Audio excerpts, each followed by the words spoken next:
Is it live or are we Memorex? Is it live? That's a really old joke. Ooh.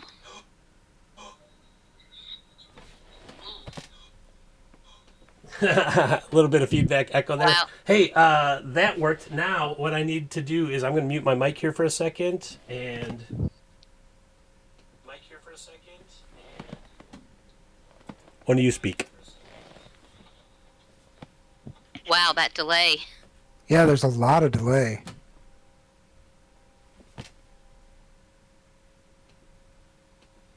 Oh, I need to say watch now with 5 viewers. All right. Oh, I need to say watch now with 5 viewers. All right. There. Okay, we're good. I hear everybody going through the stream. I have successfully begun our first stream here. Woohoo! Everyone Yeah. else can turn off the sound on the stream if you like, if you're watching in the stream. Yes. I always just mute it anyway. The 5 people in chat are like me, Michael, and Debbie. So we don't have to worry about that right now. Okay. Starcrawl. Let me get the PDF here. I have like 17 PDFs open, and that's not one. Well, the good thing is I haven't put anything to my Facebook yet to my friends to say, hey, come watch me being silly with friends and with new friends. Hi, guys. Hey, everybody, And, that's Debbie. Everybody else is local to Milwaukee.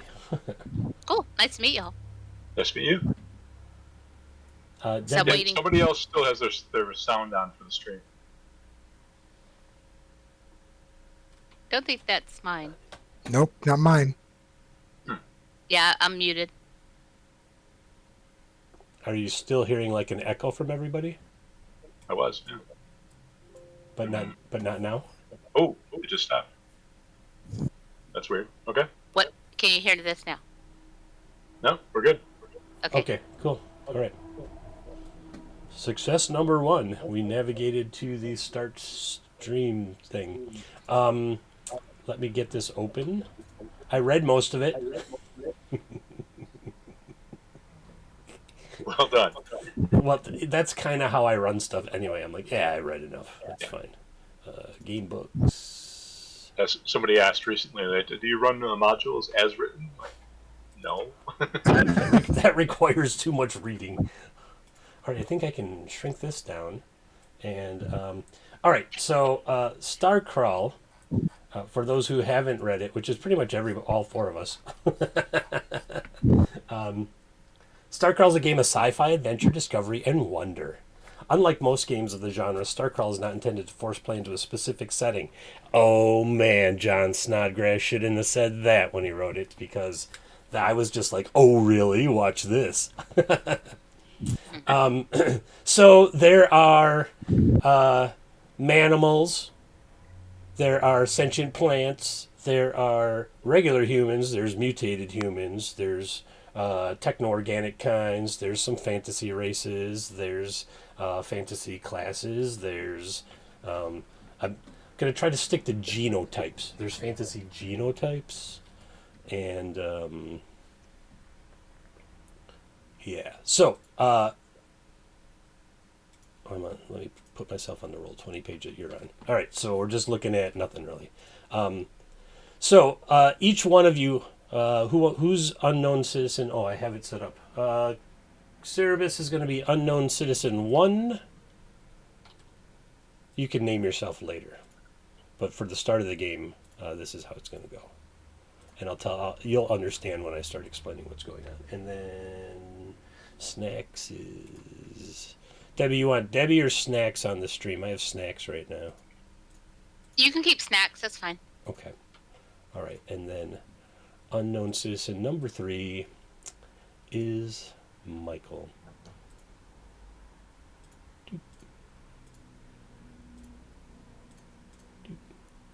Okay, I'm gonna put out there that we're live now. We'll see.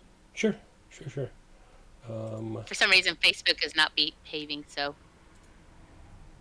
Debbie. Facebook would never do that. Never. I think Facebook's going to get slapped down shortly by the government. The government. Oh, why do you have number 1? I screwed that up.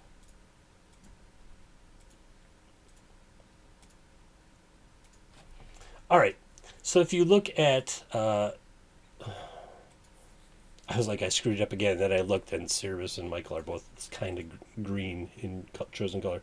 It's just a Mutant Crawl Classics character sheet that we're using. Okay.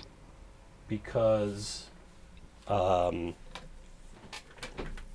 that's what the game is. The game is basically built on that. So normally we would make characters like we would in MCC or DCC, but I don't really want to do it that way. I have a story-based idea for how this will work. And the reason I have no graphics is because I just thought of it earlier today when I was disc golfing. 22-mile-an-hour gusts are not a good thing for disc golfing, everybody, just so you know. Okay, so If you're gonna lose some discs, yeah. so you're going to start out not knowing jack or crap about what's going on around you. And I specifically did that because I thought it would be fun. So basically... And are there how many characters are there? Because I only see 2, number 2 and number 4. Well, 2 is yours. 4, I'll just take control of 4. I just gave everybody, like on the stream, I had already said, I had it already set up. So, Unknown Citizen 1 is Cerebus, Unknown Citizen 2 is Snacks, and Unknown Citizen 3 is Michael. And there's nothing in the character sheet right now. We're going to fill that out as we go. It's going to be like a story-based character creation process. So, the first thing that you all remember seeing is a really blurry, greenish kind of face. Hey, this one works. Kind of peering at you as your eyes adjusted to being hit with light. And you realize you have some base, like instinctual memories. Like you understand that you are in liquid, but you are not drowning. You're looking through this liquid at something looking back at you. The liquid must be green tinted or something because everything looks green outside. Aside from that, you don't really know who you are or where you are. So you start hearing a subdued whooshing sound, and the water slowly, or the liquid slowly disappears until you can see that you're in like some type of glass vat. And then the glass vat kind of starts dropping down. So you all look at yourself and you're kind of pinkish skinned bipedal, you're bipedal creatures, but you look around and you see 2 other pinkish bipedal creatures that seem to be going through the same thing where you're stepping out of a vat that was formerly of green liquid, and then in front of you something flickers, and what looks like a really old humanoid appears, and he says, "Oh, greetings, I am Woodhouse 17, your concierge. Welcome back to life. Something seems to be wrong with you. You have not taken a mind mapping or a genotype template. We must work on fixing this for you. You will have to go through the trials. Do not worry, it will help decide what it is you are supposed to be here on the generation ship Death Star." No, that's not the name. The name of the ship is Millennium Falcon. No. Oh, the hackers have destroyed the database again. They can't. The ship's name is Firefly. No, that's not it either. Yeah. Very well. Don't worry about the name of the ship. Just simply follow me. Come with me.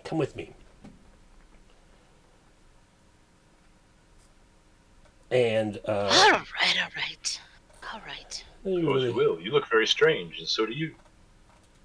You're all just pink just pink, almost like blobs of flesh. That's still like working on forming into whatever it is it's supposed to be.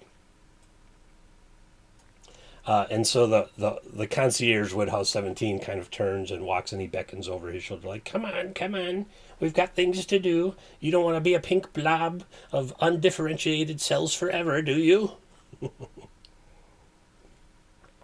Do you? No, not me. No, not me. not at all. I aspire for greater things. Waiting on my choices. Maybe Ah. a pink blob's the best. Maybe Pink Blob's the best. For right now, Pink Blob is the best. So Woodhouse 17 kind of hobbles along, but you can see through him. And so you're like, it's a rather strange situation. The hallways are all white. You don't see any passages to one way or the other. And then he walks up onto like a little pedestal and he pushes a button on a platform in front of him. And something opens in the wall. And he's like, all right, here you go. This is the first trial. This will determine your physical attributes. So please step into the training simulator here, and we will get started. I'll go first. All right, the portal that he's like motioning you to. When you look inside, it looks like the interior of, say, like a giant egg or something like that. Can we see the panel that he pushed on? Yeah. Go There's just it's like a tablet, like just a screen, and he activated something by being near it. Can we read the screen? Like as we're trying to walk in, can You don't understand the concept of written language just yet. got it. So you like look at it and there's a bunch of flashing lights and you're like, ooh. Color is a new thing. You're like, everything's not green. Look, there's some other colors that I don't understand. I don't have words for yet. Got it. So please, everybody, into the training simulator. Waddle in. Oh man, somebody's here. Go Snacks, it says. Oh, that's awesome. Yay! Snacks, you gonna go into this egg-shaped training simulator? Oh, hammer. Yes, it doesn't look like... It isn't large and green and looks like it has a fire source underneath, kind of like a barbecue thing, does it? No, like a portal opened. There's a little ramp that goes up to it, but looking inside, it looks like the interior of like a giant white pod. All right, I'll enter. All right, as soon as all of you enter, the door closes and lights start to change. And suddenly there's I try like... to wedge myself against the sides and not to the floor. It's like a barrel of fun. Suddenly, there are three large green-skinned individuals standing right in front of you, and they have huge tusks and just like purple hair in like this, and they're carrying what look like sticks with pointy bits at the end. And they go, "Arr!" And they start moving towards you. I gurr back at him. In unison. Yes, everyone together. 1, 2, 3.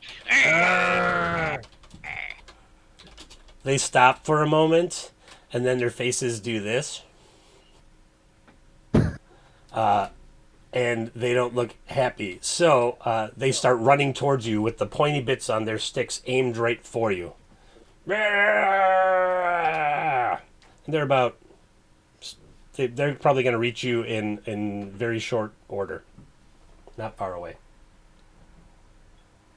Our danger, our do we understand fear and danger? Your lizard brain is trying to motivate your pink undifferentiated cell mass. Like, we should do something here. Is there anything around to throw or hit them with? I'm going to stand perfectly still until the very last moment and then step to the side and hopefully they hit the wall.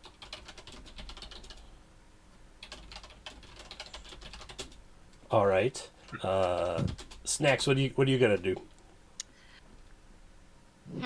So, are we inside the pod and they're outside, or are we about to go in and they're coming at us? Nope, you're all in the pod, and Woodhouse 17 had closed the door, and so now there's just this pod. But like the flickering light things started happening, and then these guys appeared and are now running at you with pointy-ended sticks. I'm going to just try to step back and see if in my mass I can just kind of absorb into the wall of this pod, and maybe they'll go for somebody else, because I may be primordial, but I still have I've developed survival instinct. All right, once all of you start taking an action, so Unknown Citizen 1 kind of stands still, and he's going to trick them into rushing past him. And Unknown Citizen 2 kind of backs up into the wall and tries to hide in the shadows that don't exist. And Unknown Citizen 3 starts looking around for something to throw at them, and they disappear.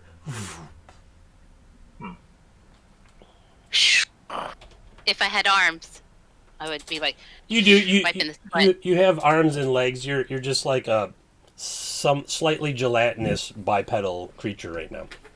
You must obviously have auditory senses and visual organs and things like that. But what Woodhouse 17 had said was that you didn't take a mind map or a genotype, so you sound very very technological, and you're not sure what it means, but you think it means that you're just not finished cooking. Data's daughter at the very beginning of the episode with Lau. Whose daughter? Data's from Star Trek. Yes, yeah, kind of unformed in several ways. Right. Yeah, that's you guys. So I've got my face mashed up against the window, just kind of smashing it, looking around, trying to see what else is out there. Suddenly, flame shoots out of the window. A bright, hot thing shoots out of the window near your face. I jump power on the floor.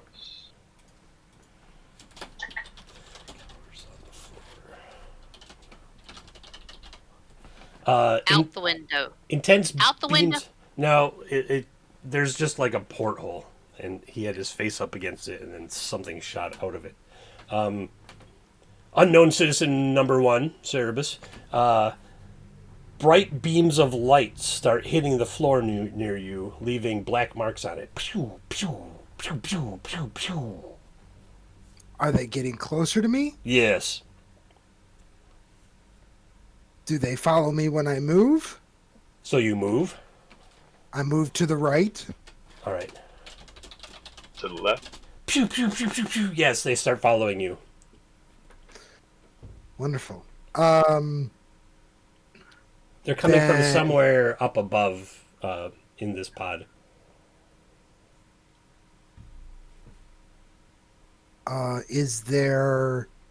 There's nothing else in the pod, right? Just a quick look. There's nothing else in the pod. There's not like... You and 2 other pinkish bipedal creatures that you have heard called Unknown Citizen 2 and 3. I start evading by as best I can. So running, like, if they're following me just at a normal pace, then I start running around in a circle. If I need to evade and actually evade, then I evade. All right. Unknown Citizen 2 snacks. You see Unknown Citizen 1 running around in circles, and something is chasing him. Pew, pew, pew, pew, pew, pew, pew, pew, pew, pew, pew, pew. I'm going to step between Citizen 1 and whatever's coming in, because I'm thinking this is energy, and I'm going to absorb this great cosmic power, because maybe it will be something that will be then an energy I can emanate or use as a weapon. You're smart. This is just building out some character stuff. All right. Unknown Citizen 3, Michael. You see 1 running around. We're just going to go down to 1 because it's saying unknown citizens is going to get really hard when I'm half a bottle of wine in. 1's running around in a circle. 2 is like standing in front of that energy thing, daring it to get absorbed into their body. I'm going to launch off the wall and try to grab the source of the light.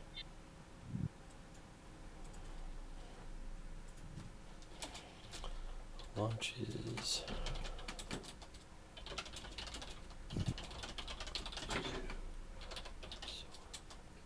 And goes to grab the source of the light. Mm-hmm. Okay. All right. Suddenly everything goes dim for a moment. Open up your character sheets. Okay. And each of you roll 3d6 for me.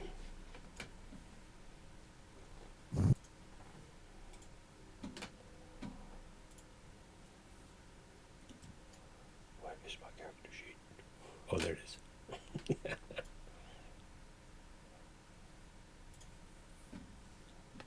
Hopefully that's good. Yeah. Okay. Whoa. Who's got that first Ooh. one? Ooh. Citizen 3. It's weird. It didn't tell me like who. Oh, that's not what I wanted. It didn't tell me who rolled that. It just shows up there. Okay. So and What did I do wrong? /r space 3d6. There you go. All right. Citizen 3, you have on your character sheet change your strength to 14. Citizen 1, you rolled a 14. You have a 15 in strength. And Citizen 2, you have a 10 in strength. That should be my current and my max. Yeah, that'll be your current and your max. Okay. It might change yet. We're not sure. Highly experimental character creation process. Go figure. It's somewhere in space. Who knows? I'm like the guy with the clipboard and the white coat. Like, I see. Mm-hmm. We're going to fit you into this box. Well, Your maybe. phenotype. Your phenotype to this exact Genotype. Yes. Your phenotype to genotype. Genotype to phenotype. Thank you very much. Okay, and then we Snacks. Roll me another 3d6, please. Okay. That straight up is your agility. Number 1, roll me 3d6.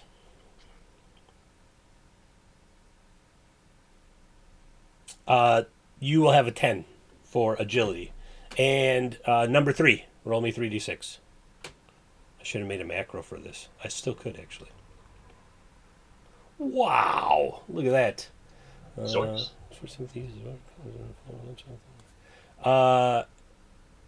Yeah, just put that as your agility.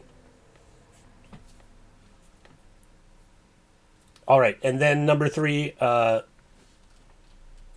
can see this is going to take a little while. Hold on just one second. I want to add a macro.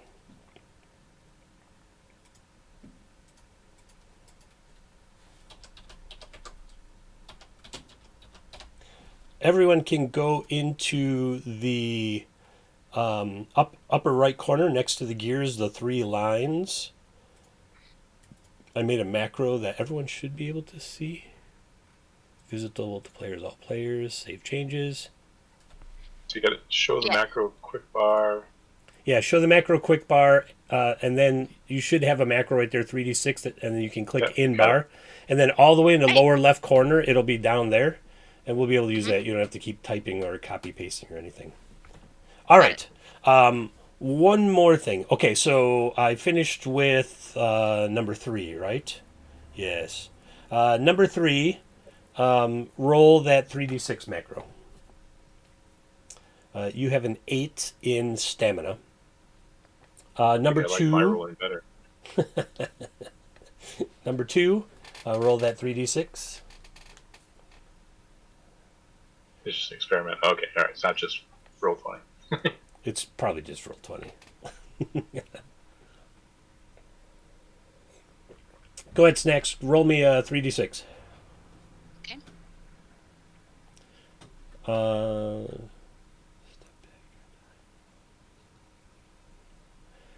You have an 8 in stamina. And number 1. Number 1, engage. But you did that whole bunch of... you have a 10 in stamina. And then that keeps my mod as a -1 for stamina then? When you change your... when you change both the current and the max, and then move off of that, it should change the mod. So... it's still keeping it. I'll just take a look here. Oh, the -8, yeah, is going to be a minus, or the 8 is going to be a -1. Okay. Oh, I'm going to bump that up there. Just tweaking a little bit here. I want to see what everybody looks like at the moment. One. Okay. And Citizen 3. Cool. Yeah, okay, cool. The door opens up and Woodhouse 17 is outside and he's like, Excellent. This training phase is over. Please come out. We are ready to move on to the next phase. With great agility, I dance out. I kind of stumble out because I'm a little stunned from taking that energy in, and plus everything else. I'm kind of just, okay, I got this. Because my agility's a little low, obviously. Okay. And I'm just going to follow behind the other unknown citizens. And so Woodhouse 17, who you can kind of see through, the very old humanoid. Let me put his face back on. Excellent. You have done very well in the first training simulator. It is time to go and move on to the second one. Come with me. That's scary. That's me in like 20 years, 30 years. I would engage you all in witty banter, but I feel as though we're all lacking personality at this point. Exactly. I'm just kind of stumbling along still, going, okay. Yeah, yes, interesting, says Woodhouse 17.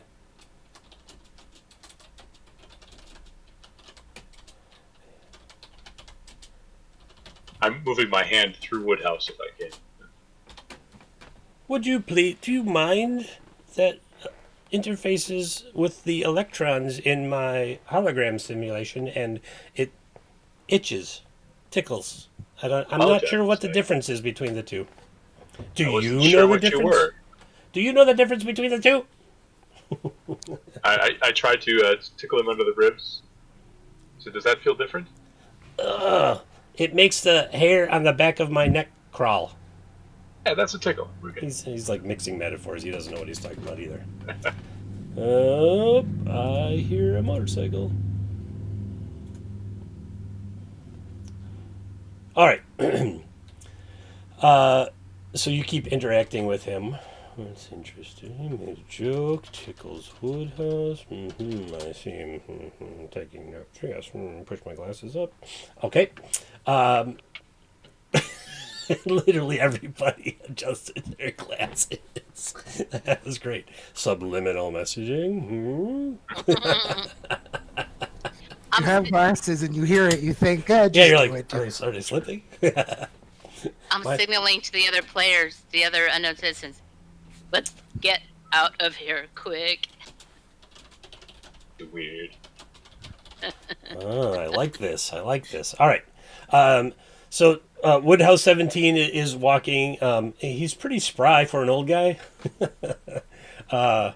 So you don't have to jog to keep up with him, but you're like you swear he's like walking and then disappearing, and then he's a little further up, and then a little further up, and a little further up. And finally he stops, and he says, this way, this way. He says, this is Training Simulator 2 right here. And he's pointing to like a dark hallway. And he's like, you just go into that hallway, and then the pod is at the end, and it will tell you, you will know what to do, perhaps. Can you turn the lights on? The lights are on, aren't they? Don't see them. They are not on. Curious. Are you Hey, sure no the problem. lights are on? I might have some light in my from all that energy absorbed. You ready? And I try to light up the hallway with some of the energy I've retained from being in the first pod. The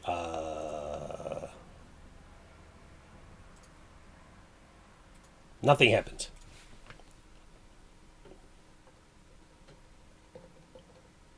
He's like, this way. You can't become something if you don't move into the training simulator. Okay, let's go, guys. Or creatures, or blobs, or whatever we are. Blobs of destiny. We shall become something. Destiny. All right. Who's leading the way down the corridor? I will. All right. You go some I'll be in the rocking distance. chair. I go down the side of the corridor, All right. So you're just like hugging the wall. Yeah. So you're hugging sure- the wall. Arm's length of the wall. Arm's length from the wall. All right. The wall has an interesting texture to it, and it kind of changed over time. And then suddenly, boom, you run into like a dead end. So do we all just kind of boom, boom, boom, collide into each Like other? a Three Stooges thing. Look for a panel. Oh, looks for a panel, he says. Yes. Same panel that he was looking at. Can we see here, or is it still very dark? Oh, it's very much very dark. Okay. So feeling around, trying not to get too friendly with my fellow blobs. Like pink gelatinous arms everywhere. I What found it. are you looking around for there, number 3? Like some kind of button or something that I can grab onto to pull open. Okay, number 2, what were you going to say? Snacks? Oh, I'm perhaps feeling around with my kind of not limbs, tentacles around the ground to see if maybe there's a pressure plate, anything to trigger on the floor.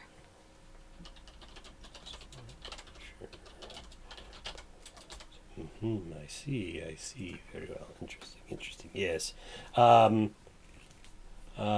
Number 1's appendage, upper appendage, goes across part of the wall and something glows. Great. Now I try to repeat what I saw. Woodhouse 17. Woodhouse 17. Your private concierge, Woodhouse 17. Yes. Woodhouse 17 did. Look at the same symbols, see if I can repeat the pattern he did. Okay. Or if there's a new pattern. You wave your slightly malformed hand, and it kind of glows, and you know, beep beep beep beep beep beep beep beep beep beep, and a portal opens, and you see another sort of pod like you were in earlier. Well done, number 1. And you hear from down the hall, good job, excellent job, number 1.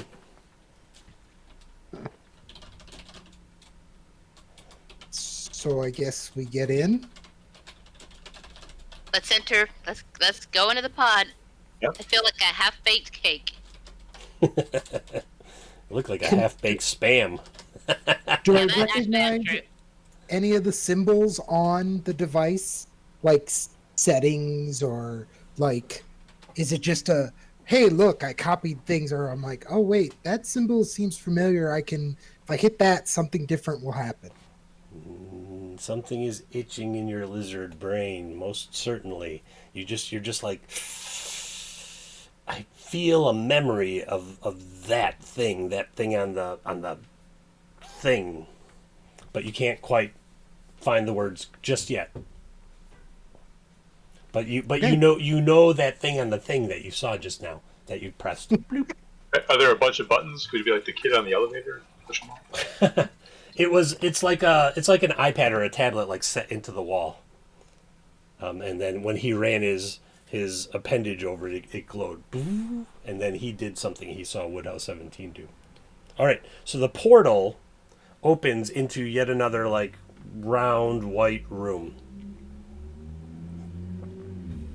Go into I the would room. like to enter the room. All right, let's With do the it. sound of cars coming from it. No, those are just other airships or spaceships. It's flying things by. just powering up. There you go. All right. You walk into here, and the door closes behind you really quickly, like you don't want to stick an arm in there or anything. And when you kind of look back at the door, and then when you look, there's like a dozen strange creatures in front of you. Bipedal, various sizes, different colored skin and hair length and morphology and things like that. But all basically kind of look like you, like two of these up here and two of them down there and like that. Hello. friends.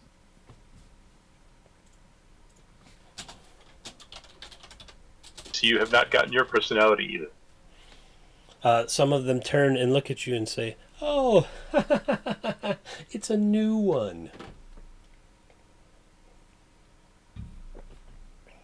They're all very much like Woodhouse 17 in that you can kind of see through them, but when you walk around them, they're there on all sides. They don't just like disappear.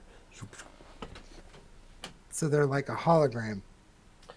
I mean, in the common No, vernacular. I'm saying that because that's what Woodhouse called himself, was a hologram.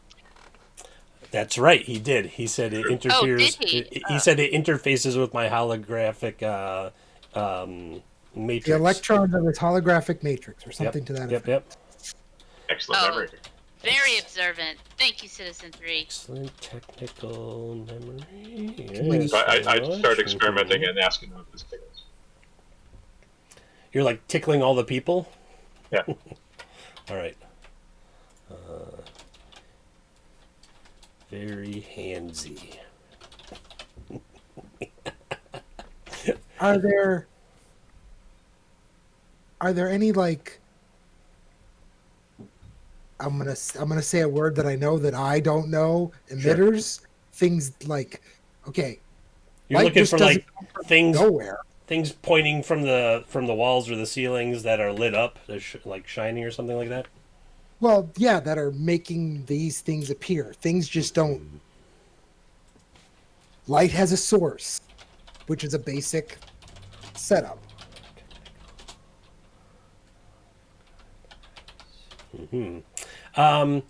Yeah, you see some small holes in the wall that seem to be flashing every once in a while, and they're all kind of angled down toward the floor where you're standing.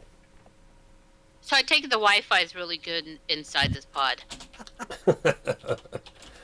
Hypothetically, maybe not. I don't know. Maybe it's a self-contained Wi-Fi cell. All right. What do you want to do there, Snacks? There's a bunch of, like, now we know holographic people, but they have been interacted with, as number 3 has been reaching out and trying to tickle or itch them or scratch them. We're not sure. So now, do they have anything in their hands? Any instruments, clipboards, or tricorder type communicators, or any kind of instruments? Yes, all of the above. As soon as you think about it, They start pulling things out and looking at them and doing certain things with them. These aren't like the alien, anal probe aliens, are there? There are no As soon as grays. you think about it. There are no grays. Now That's right. now there's a Green. gray. Good job. And there's a cow standing behind him with eyes like. "Brrr."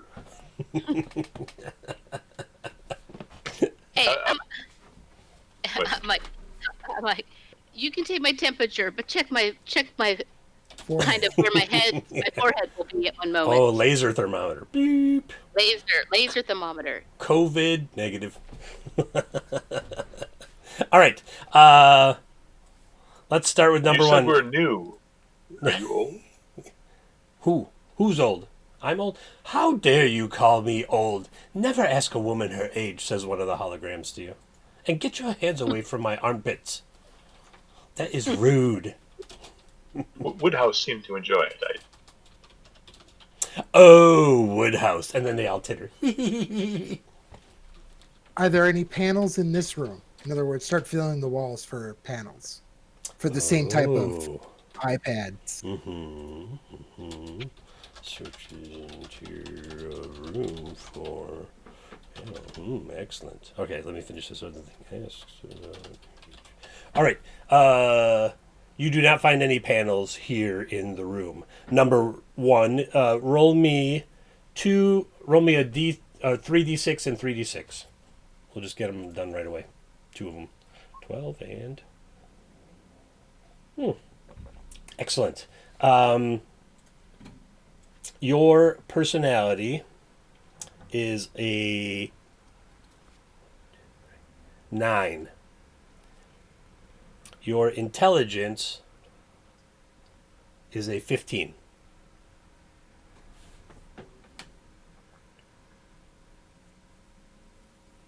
All right, number 2, 3d6 and 3d6, please. All right, so I look at these guys and I go, I'm coming up, so you better get this party started. You said 2 of them, right? Yeah, roll one and then roll the other one right away. Okay, there's one, and here's the next.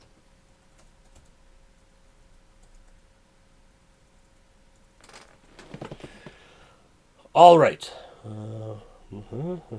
Your personality is a 12. And your intelligence is a 13. Number 3. Yes. 3d6 and 3d6, please. I did. Oh, you did. Oh, yes, there you are. Sorry, I was looking at chat for a moment. All right, let's see. The first one is... It's a plus, that's a minus. You have an 11 personality. And just 13 in intelligence.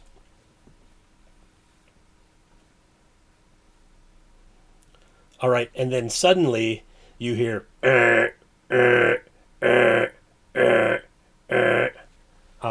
and number one will notice this first because he was searching for a panel on the wall. The walls are starting to close in, and the entire space is starting to get very, very small. Are there any red buttons to push? Specific red. Specifically red. Do you know what red is? Number 3? I have a 13 intelligence. That's true. You probably do know what red looks like. You do not see a big red button that says "push me." All the Are the emitters, holograms still there? all the emitters disappeared, and those they're all just flashing red, and it's closing in on you.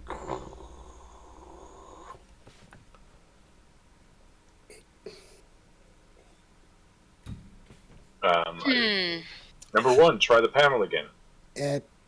I looked for a panel, but I'll look for the panel again. Give me an intelligence check now that you have some. That would, of course, be untrained, I take it. Definitely untrained. I think we're completely untrained in everything at the moment. one spins around and he's like, "There is no panel 3." And I'm looking at the light emitter portals to see if there are any we can actually squeeze through, because we are kind of like primordial mass still, so we don't really have a full Ooh. shape, right? Give me an intelligence check. All right. I mean, you are rolling d10s, so it Oh, makes that's true. sense. That's true. As the room is kind of closing in, one portal up there is slowly starting to expand, about halfway up this kind of egg-shaped room. And you're like, hey. Hey, I, Citizen 1 and 3, check that one out. Why don't we see if we can get out through that way? I offer to boost somebody up.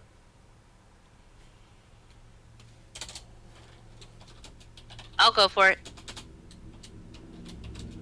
Sounds like a plan. Well, I'll help boost. You're going to help boost too? Mm-hmm. All right.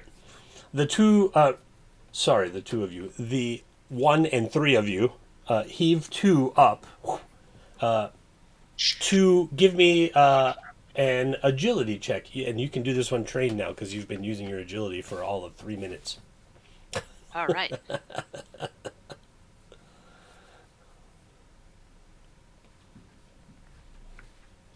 Come on. Let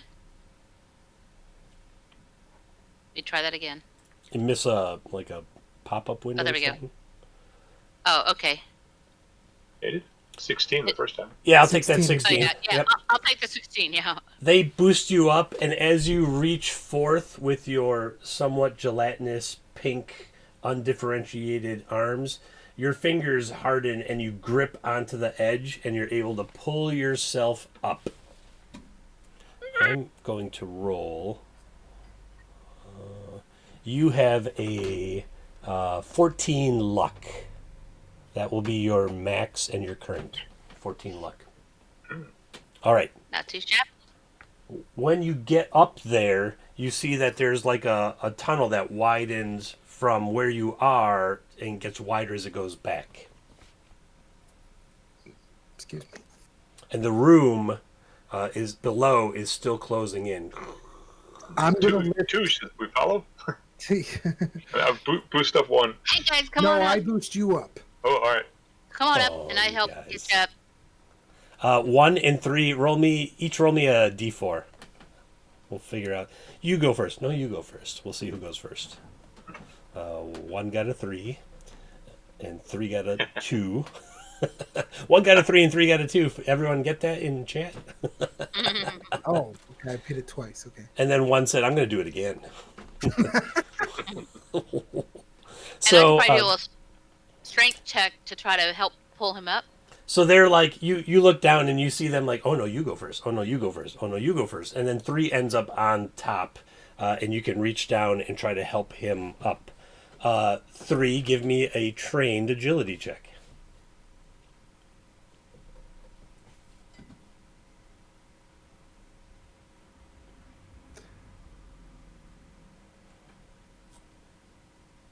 I do have 15 strength, so I could lift him. Ooh! You boost That's him, why. and he like runs up the wall.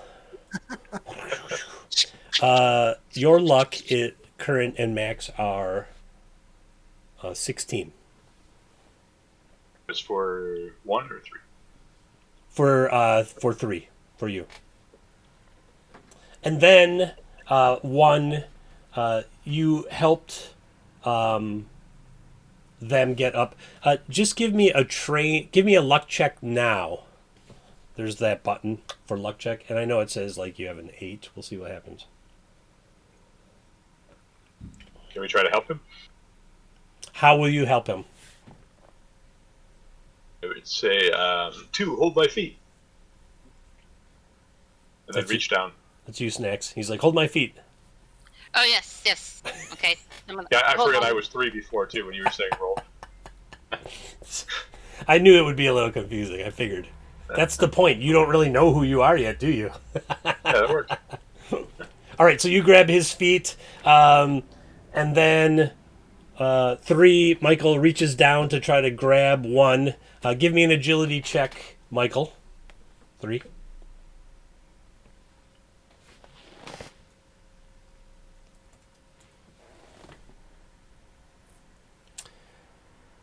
Uh, 10. Give me a strength check, 2 snacks. Okay, and that's untrained for me. No, it's trained. It's trained now. Okay, great. Yeah, you've been using your strength for like 3 minutes. Oh yeah. A 10, an 8. All right, number 1. I need another luck check. No. Yeah. All right. As the room is closing up, your newfound friends are like pulling you up, Can I and try jumping? your feet kind of get smashed in the room. You don't know what pain is, so you don't really feel it just now. Plus, your central nervous system isn't fully developed. Okay, I can close my character sheet. All right. One, are you okay? That doesn't look good. We're going to do a plus 10, a plus 5, and a plus 0. All right.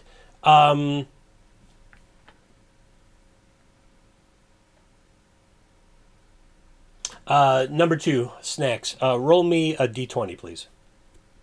Let's see. Did 20. The tunnel that you're in kind of started slowly arcing down, and you all start go sliding down into the unknown. All right, number 2.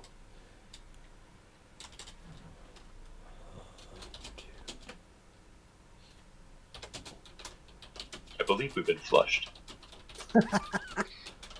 All right, number 3. Roll me a d20, Michael. Okay.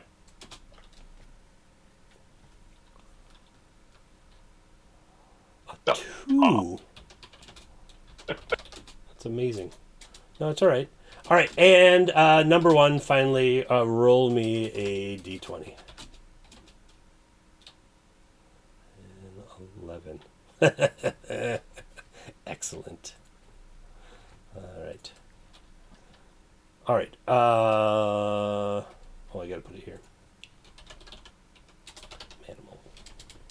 Okay. The tube slides down into darkness. You feel some sort of weird energy field that you pass through. Voop, voop, voop. And then when you get to the bottom, Woodhouse 17 is there waiting for you. And he says, "Oh, well done, newlings, well done. You have definitely found your current form. Excellent, excellent. Oh, and some of you seem strong or lucky or quick or smart. That seems to be that you have taken some mind mapping. Do you know where you are?" Not stuck in a pod with a bunch of green things. On some sort of ship. You mentioned that you tried naming it, but then didn't. Oh, you do have a very good technical memory. That is in my notes from the trials. Yes, yes. Teacher's pet, show off. Look at the teeth on this guy.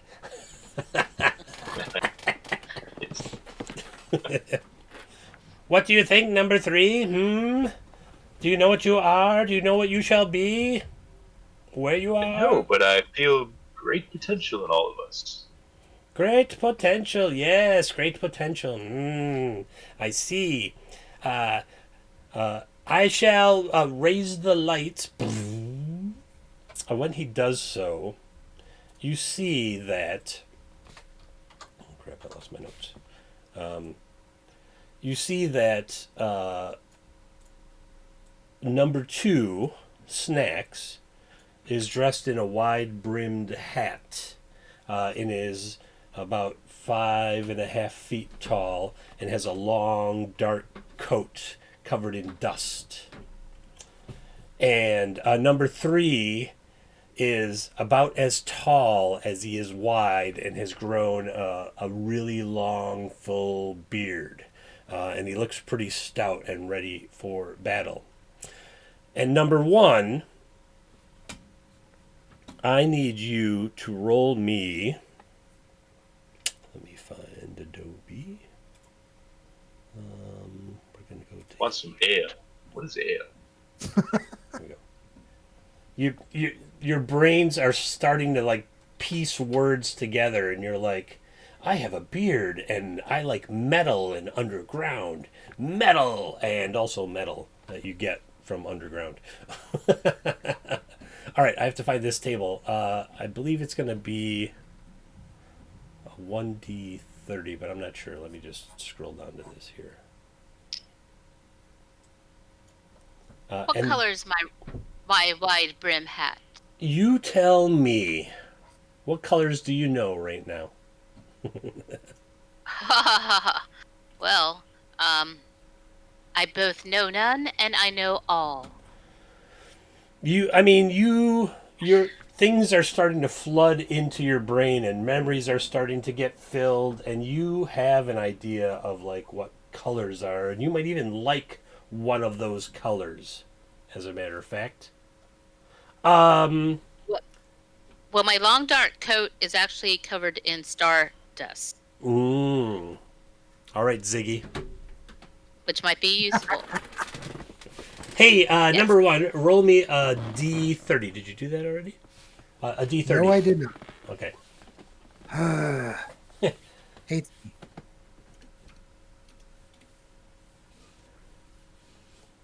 A -1.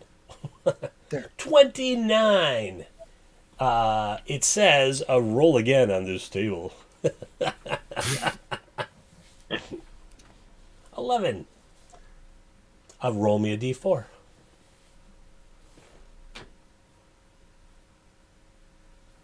4. You are tall and let me look at your character here. Number 1. You are tall and fairly well muscled, and your entire body is covered in a dark black or purplish fur. You have a stout nose, and whiskers have grown out, and your hearing seems to be quite good. And yet you stand upright on 2 legs as a bipedal creature. Is it a flat nose? Like a cat? Yeah. Yes. Or less like a cat and more like a pig. No. It's definitely a cat's nose. You feel Oh. you feel that you are perhaps half panther. Cool. Oh crap, that's bad when you do that. I need to go for a second. I'll be right back. All right.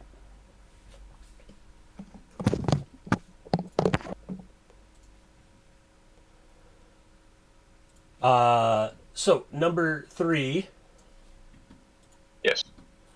you are slightly taller than you are wide and bearded, and you feel an affinity for tunnels and things like that.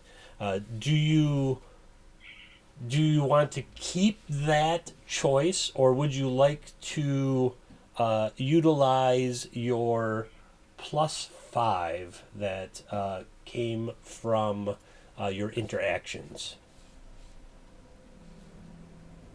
Do you want to keep this Sure, character, why or not? do you want me to give you another option? This is what we're coming down to. Let's see what happens. All right. Your so you rolled on that D30. You rolled a 2 with +5. That was D20 that I rolled.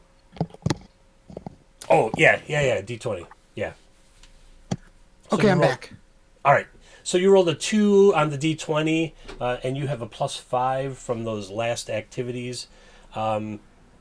So suddenly your body starts getting smaller and thinner, and your nose starts to protrude, and your your ears kind of poke up, and you start talking like this. Yes, I like being like this. I am number 3. That is me. Number 3. That is what you see. Ha ha ha! See how what I did there is what you start sounding like. Do you wish the first form or the second form? the first one, actually. You're like, nope, nope, nope. And you shake your head, and your body kind of. I can't do the voice for very long. Well, now you got to do this voice all the time because this is the voice that comes with that character. Is the butcher? Yeah, it's the butcher. It's Billy Butcher. All right. Boop. Let me just open everyone's character sheet, and then I can go back here. All right. Number 3, I'm going to fill in your... yeah, you got your genotype. Specifically a... All right. There you go, number 3. You have your genotype. Number 2. Do you like your genotype, or would you like to use your plus 10 bonus? So, what can I do with that plus 10 bonus? Basically, I would add it to the roll that you did earlier, and then it would either give you an alternate form to choose from, or something. In your case, something happens. Do you want to keep this lithe form with a wide-brimmed hat and a long coat covered in stardust? Yes? Yes, I'm fine. Yes. All right. Number 2, your genotype is...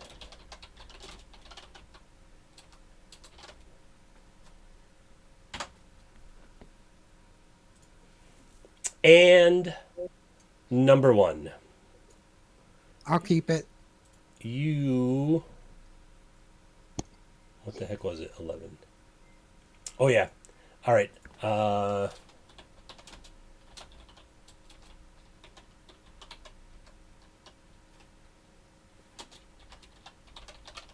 You're like Panthro from Thundercats. Right. Panther, like a Panther Man. All right. So, so basically what happened is we went through some training exercises and we filled in everybody's core stats based on the choices you made in each of the rapidly improv tests I made. So you have your... I thought it added even a more random element to it, so it's very DCC or MCC. Oh, that's great. And then when you got to the end, depending on what happened in the last thing, I had some bonuses that applied, so that it would determine your genotype. So, number 1, for the audience on stream, on Twitch, what is your genotype? My genotype is Panther, Manimal. I look like you said, a Panther Man. A Panther Man, yes, from Mutant Crawl Classics. So what I had done was created a huge table that referenced all the other races from DCC MCC, Dark Trails, which we'll get to shortly, some other things I made up on the fly, and Metamorphosis Alpha, along with a couple other things. So, number 2, what did you turn out to be for genotype? My genotype is I'm a Dark Trails human, which is kind of cool. I think I've played 1 or 2 Dark Trails RPG games, and it's been a lot of fun. So I think that's kind of exciting. Have a little bit of that sort of Western gunslinger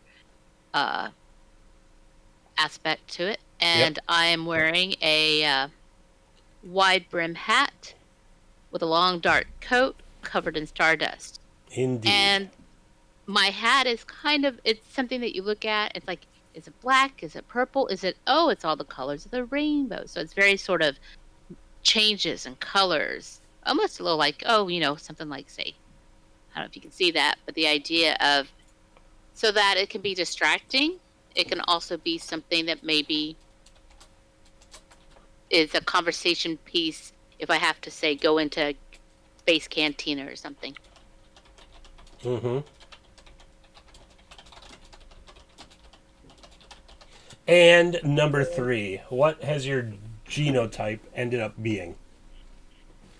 I'm a long-bearded dwarf, apparently. A DCC dwarf, as a matter of fact. Yep, DCC dwarf. So there's a reason in the story that I have come up with why such a wide arrangement of creatures has come out of the rejuvenation pods all at the same time. Now, the question is, whatever will the three of you do to find out where you are and what is going on? So, we're going to get some mutations here. The Manimal, number 1. We'll start with number 1. You're going to get...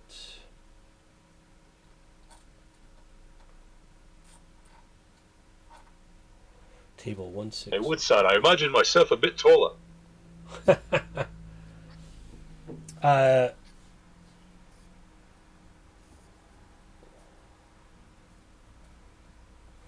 Number 1, give me a 1d30 roll, please. Oh, that was not it. 1 second.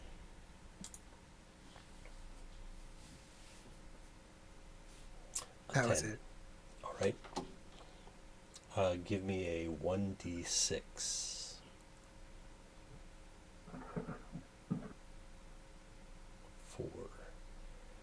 4. You have but one big single eye in your head. So you're this panther manimal with a one big eye. All right. Freaky. Yeah. Nothing weird about me, is there? We'll find out. Number 2. Give me Yes. a 1d30.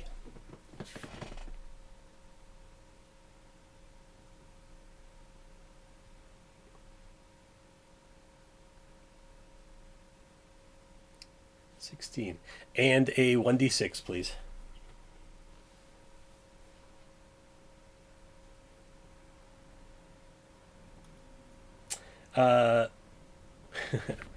You have like a craggy brow, which actually helps keep your hat up very nicely.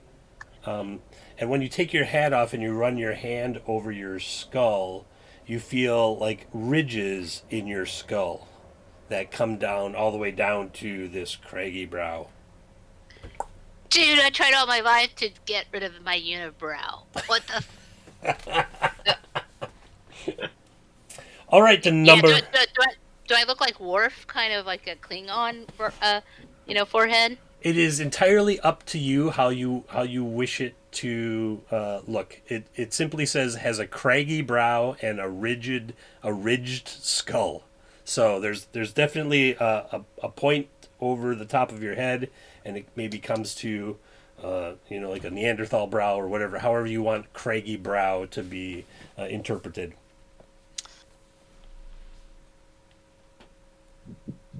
Number 3, 1d30, please. Well, he was ready. He's like, yep.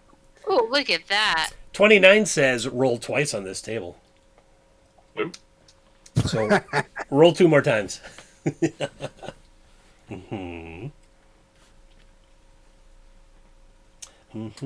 Number 4 says, give me a d6. Your skin is green.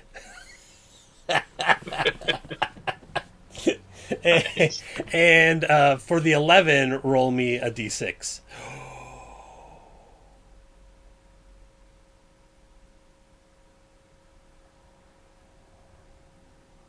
Whoa, okay.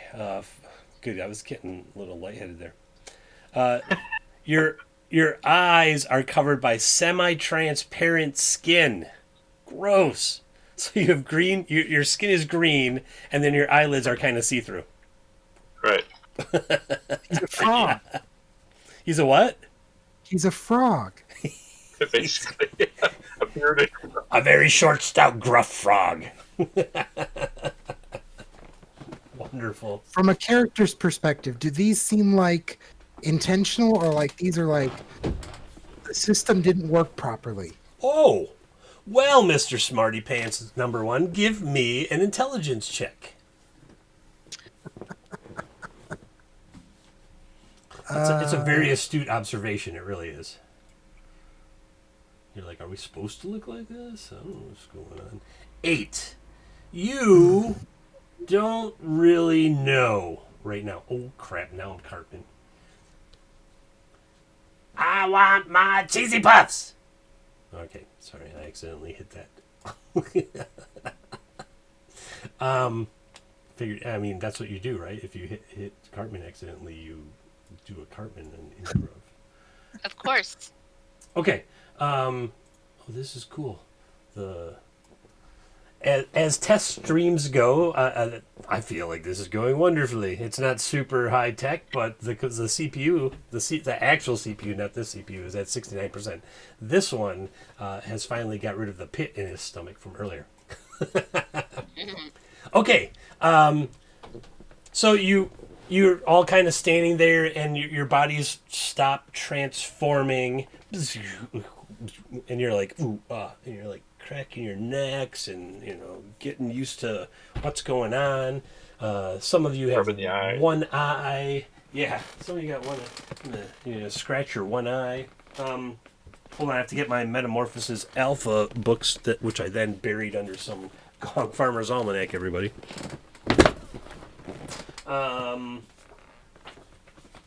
And in your possession,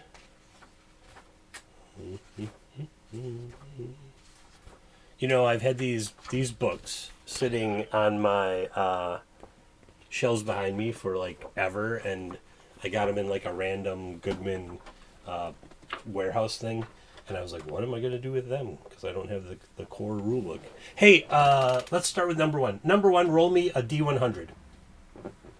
You are going to get a piece of equipment. Woohoo! If I can make my computer work.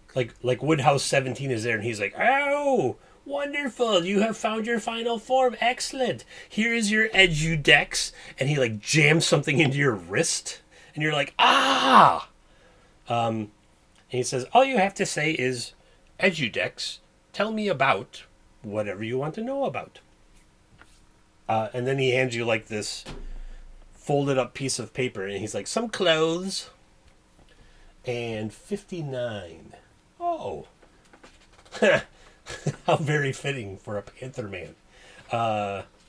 You get, let me describe it to you.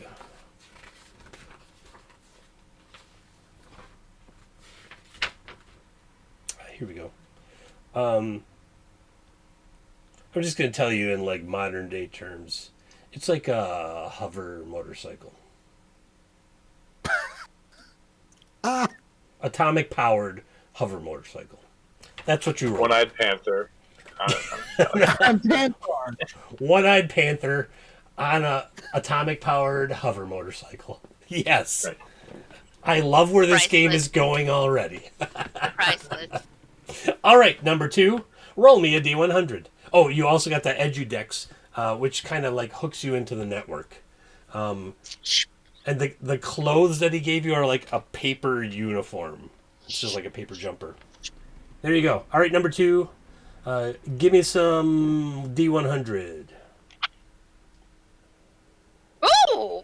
I mean, I know that's not all exciting, but high numbers, I get excited. Right. Could be good. Yours looks very similar to number 1's, but it has wheels. How many wheels? 2. 1 in front and 1 in back, and you sit in the middle. It's an atomic. Is it atomic powered? Solar powered, as a matter of fact. Oh. The cell that the solar power charges up is atomic. Okay. This was clearly written in the 70s. Power up that atomic cell with solar power. All right, number 3. On a ship. Number 3, you're going to be like, I want a motorcycle too now, aren't you? 19. You get a fountain pen, but it's atomic. You did not get a motorcycle. 19. I'm going to determine based on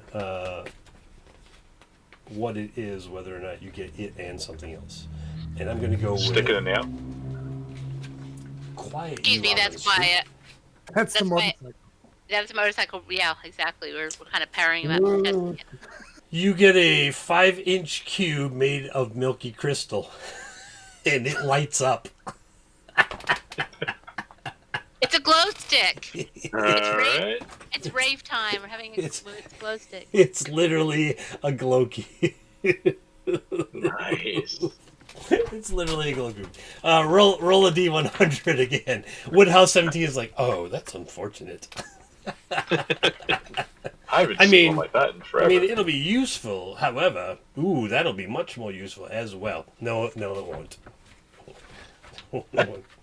This one turns blue. What was your? You had the plus 5 earlier, right? Yeah. Yeah. So I'm gonna see what's plus or minus 5 from there. Okay. 87 plus 5. All right. How about you roll me a D30?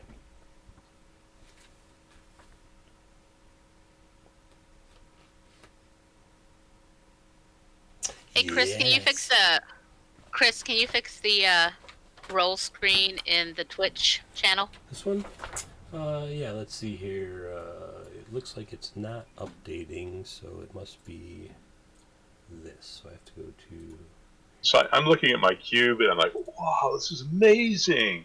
Hey, number one, you want to trade for my cube for your motorcycle? It lights up! It lights up. Ooh. Shiny. Okay, Does it it's do gotta anything else, like heal you while it's lit up, or? be- You don't know. It might. If you were to own it and experiment, you could find out. That worked? That looks like it worked. Yeah, there we go. All right. Thanks for the heads up on that. Not sure what was going on. Cool. 14, right, yes. All right. Along with your light cube, you get a like a backpack to put on. It's a large backpack that has anti-gravity units installed. Okay. It's atomic, and it'll last for 144 hours of operation. Okay. And so an atomic anti-gravity backpack is basically like a massive radiation backpack. The light cube, hydrogen energy cell, 24 hours operation, obeys verbal commands. So it's like an Alexa without the music. All right. Interesting. Bright sphere, 30-yard sphere around the cube. It can be told to like light up when something moves into it, into its range and stuff like that. So we'll figure Okay. that out as we go. Okay, now Cerebus, number 3. I'm going to give you your some other starting gear that you would like. Clearly, something is wrong with whatever this is that has generated the 3 of you. So, number 1, give me a D100 die roll, please.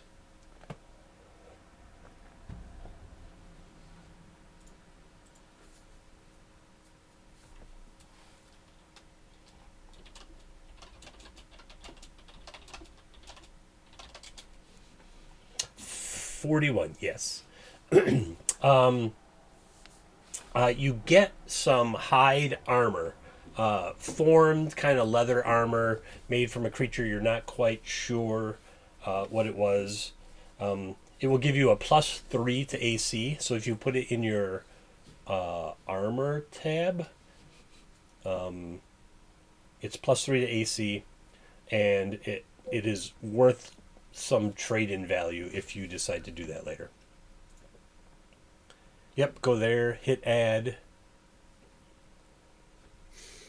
Yours just happened to be open on my screen. All right. I don't know if you've all noticed, but I have very short legs. If we're going anywhere, I'm going to need to ride on somebody's bike.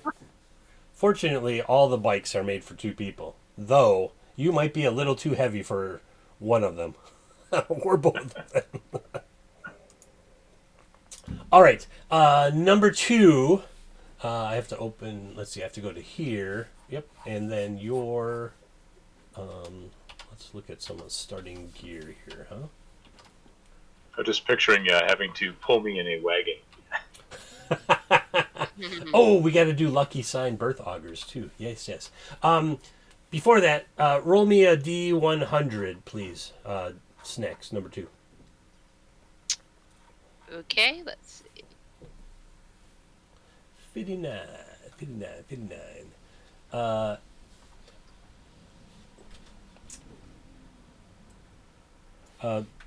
The machines that you're all like standing nearby, nearby, like are spitting out things, or garage doors are opening in case of the bikes.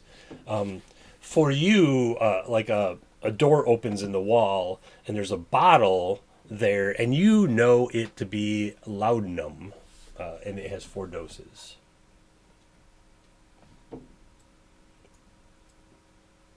What, pray tell, is laudanum used for, you ask? I'll have to scroll down and find out. If only David Beatty were watching the stream. No, I don't expect anybody to be watching the stream. Thanks, everybody, for watching the stream so far.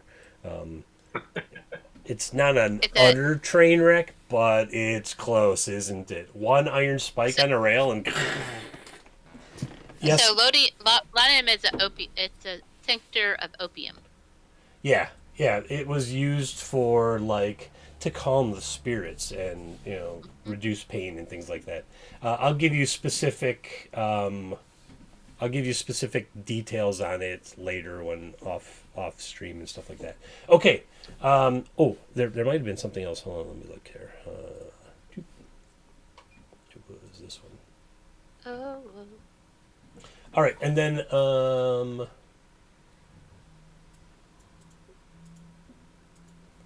yep, that's you get a hand drill. What you're gonna do with that, I'm not sure, but you feel like it's used for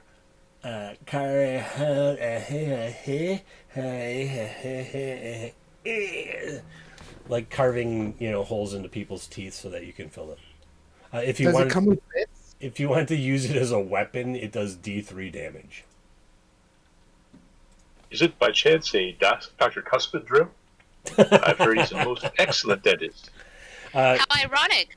I spent over. Oh, go ahead and answer his question. Yes, right on the handle, it has a Dr. Cuspid logo, which is really weird. It looks like 2 pointy things up and wider apart and 2 pointing things down. It's like if you turn the Bluetooth symbol currently on its side right now, it's Dr. Cuspid's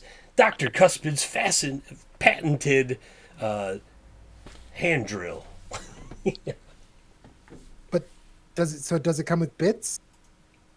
Well, it has a bit which is made to drill out your tooth so that it can be filled while you're hopped up on laudanum. So that your whole tooth doesn't rot and you need a root canal. I can't believe you're talking about this, because yesterday I had to go in and get a deep cleaning on one side of my mouth, so then I couldn't talk for the rest of the day because I was like, whoa. And and meanwhile, my boss, who's out in the middle of the Badlands in his schoolie, lost a crown, had to get a temporary, and then he's gonna get a root canal when he gets back up home, which is Pacific Northwest. So it's like, have you been like, browsing my work channel or something, our chat channel, that you knew everything is like, drill and teeth. I'm paying people to torture us by putting things in our mouth. This is the modified 1972 version of Dr. Cuspid's hand tooth drill. So instead of like this, you actually get to do this, and it spins the thing. Got it. I don't know if it's better or worse. We'll find out if it gets used. All right. And we are now on to number 3.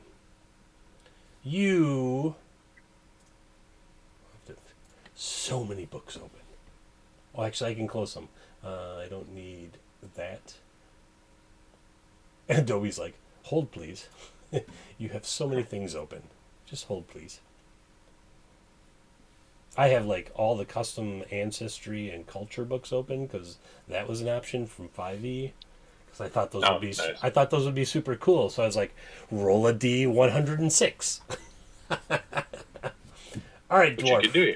Which you can Yes. do in Roll20. Yeah, absolutely. You're gonna roll me a. I'm pretty sure it's gonna just be a D30. You're gonna roll me a. Well, I don't know. No, you're gonna roll me a D100, please.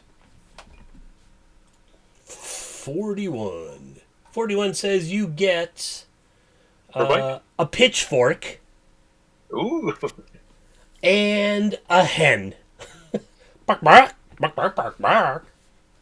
Oh man, if you die, you could be an invincible chicken. I thought about putting that as its own thing, its own line item on this table originally for first mutation genotype. All right. So, pitchfork, hen. All right. Pitchfork is like a spear in the DCC core rulebook. All right. Everyone's got some gear. Now, some weird radiation has been filtering into this place that you are, and so you're all going to get some crazy initial mutation. Some crazy superpower you all got for no reason whatsoever, even though you're like a big one-eyed panther dude already with a motorcycle. Man, that's very like Akira-esque. Except that there were no panthers in Akira. It's like Thundercats meets Akira. Yeah. All right, let's see here. All of you roll me a D4, and then I'm going to add it up and split it by that, and I'm going to decide whose mutation table we use. Everything's random, absolutely random here at all the RPGs.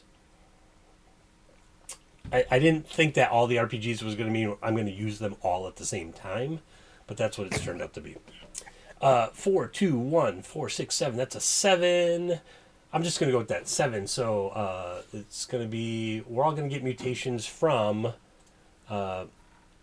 Mutant Crawl Classics. Excellent. Yes. Someone's a fan. Someone's a fan. All right.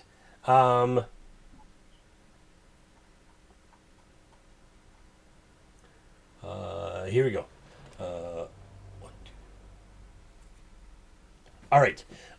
Number 1, a D3, and then a D100.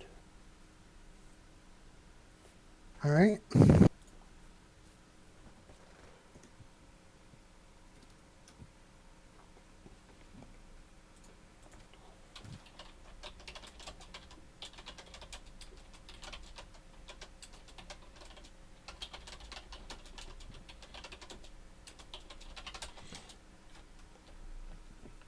Uh, 3 and a 76. Oh my.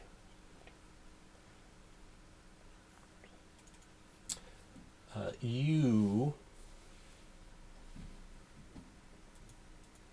Let's see if it's going to be conducive to the story or not. That's the important thing, right? You have invulnerability, flight, and shoot lasers out of your eyes.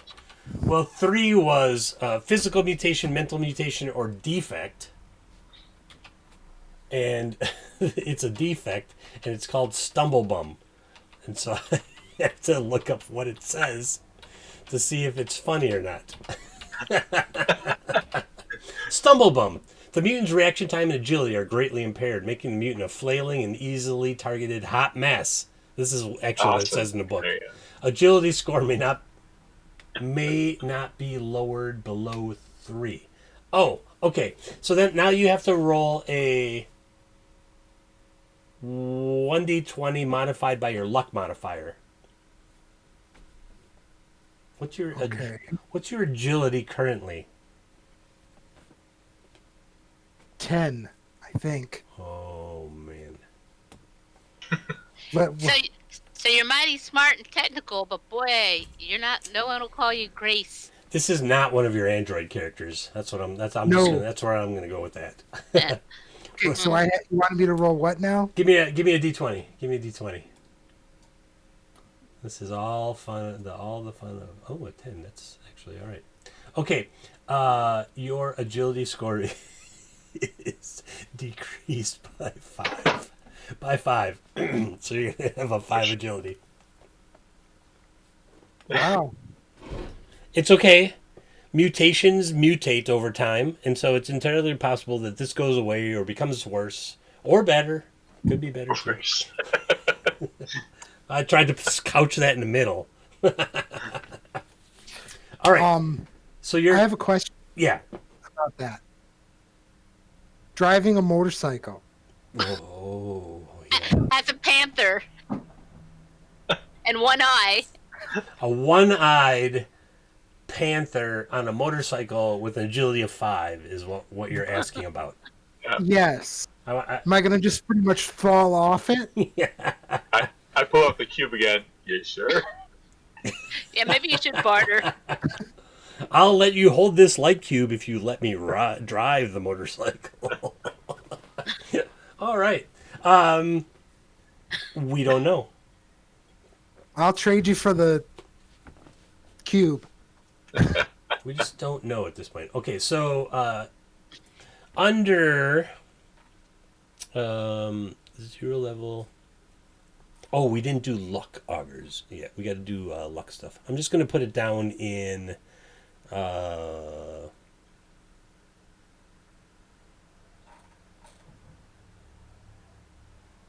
5. Here, we're just going to put a note here like agility reduced 5 by stumble bum. Just so I have a place to look later in case, when something else happens. All right.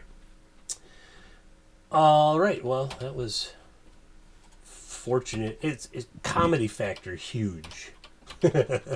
Game factor, unfortunate.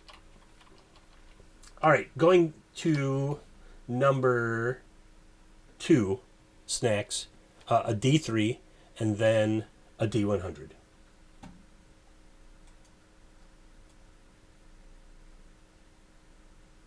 Roll. Oh, there we go. Oh, Take it. man, all y'all. I mean, it totally makes sense with the story, so it's fine. It absolutely makes sense. So you got an 83 defect, which says thin skin. Well, that doesn't sound terrible, right? Thin skin, easy peasy. Thin skin says roll me a d20. The mutant's skin is remarkably thin and is permeable to various substances and energies. 5. Good. It's good. You rolled fairly low. The molecules in your skin are quantum entangled with each other, acting as microscopic focusing lenses for morphic fields. You take 2x, double damage from mental mutation attacks. So I think in the known languages box, just put this. I'll put it into the Roll20 chat here. Right.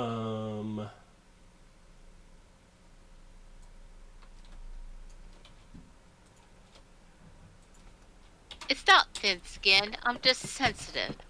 Yeah. You're very sensitive on the epidermal layer because of the quantum entanglement of the cells in your skin.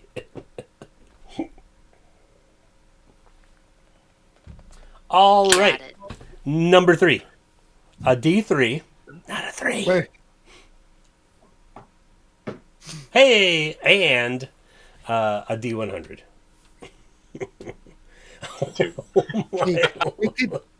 How? We can break the rules a little bit here because Sally. with a quantum entangled skin, you technically should be able to, find. She gives us a piece of her skin, even if it's dead. We should be able to find her. Oh yeah, I like that. the way you think. See, techno smart Dude, Panthro over there. Comes in handy. What the hell is a Samoflange? As one of the old Thundercats outtakes says. It's a little more brutal than that, but Samoflange. All right, you rolled a 2 on a D100, but you rolled a 2 on a D3. So you... it says roll a defect. Really? That's awesome. So you're all in the same boat, which totally makes sense given the story that I have already begun to weave together. So please roll me another D3, or a D100, sorry. 27. Excellent. All right. Something new. Oh, and this is so fitting.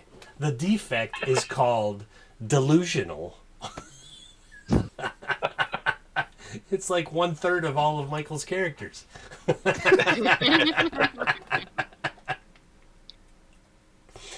Delusional. Perfect. Here we go. It says, I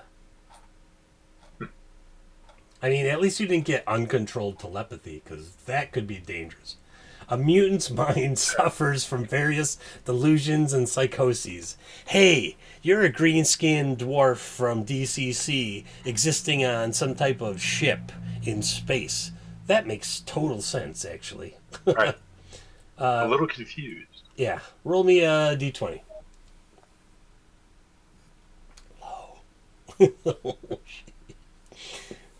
The mutant's inherent and the dwarf's inherent and authoritarian fundamentalist beliefs cause them to consider the ancient ones to be literal gods who are to be worshipped and obeyed in all things. Holy crap! Does that line up with being a dwarf?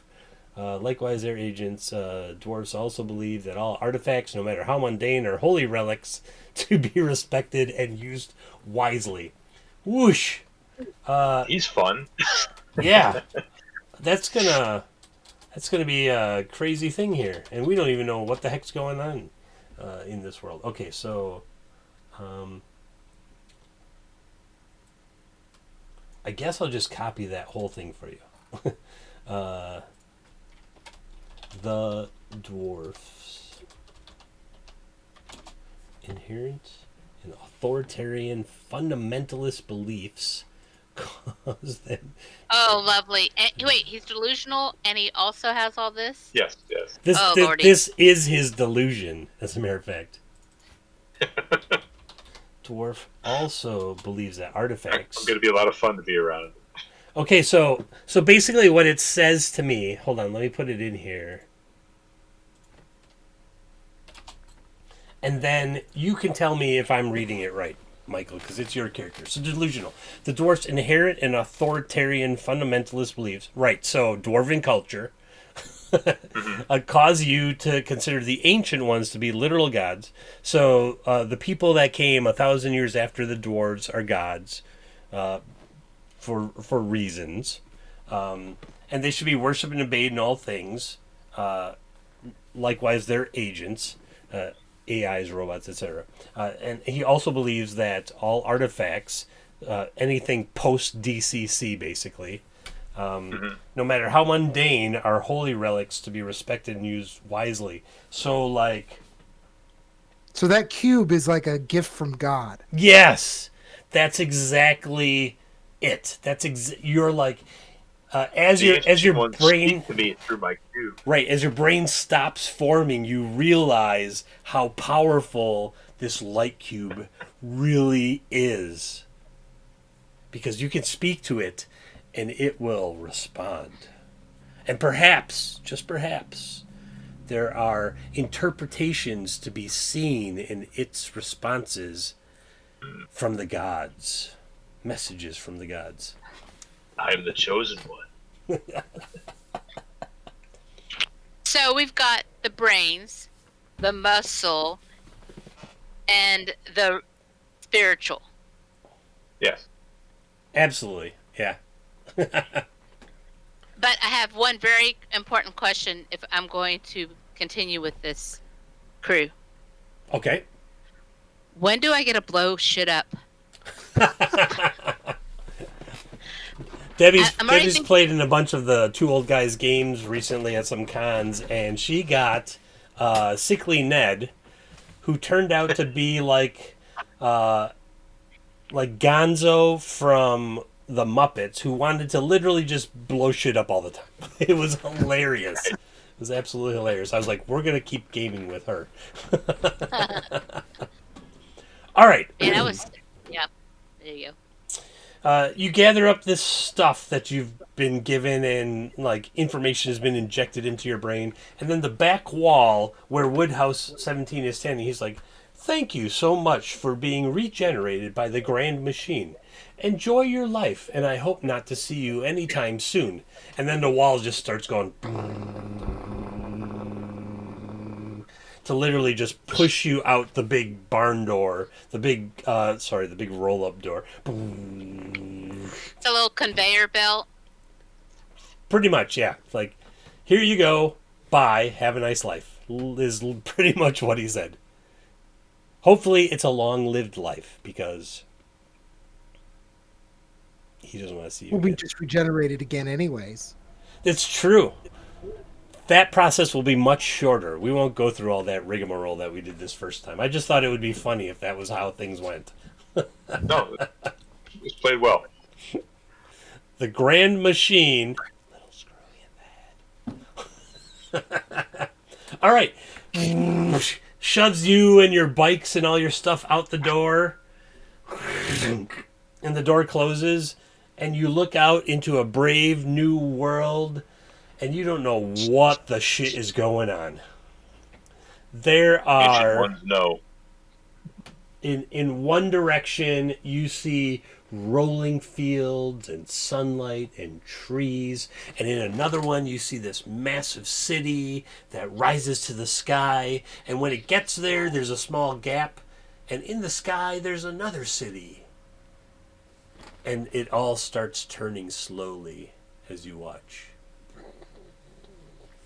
What do you want to do?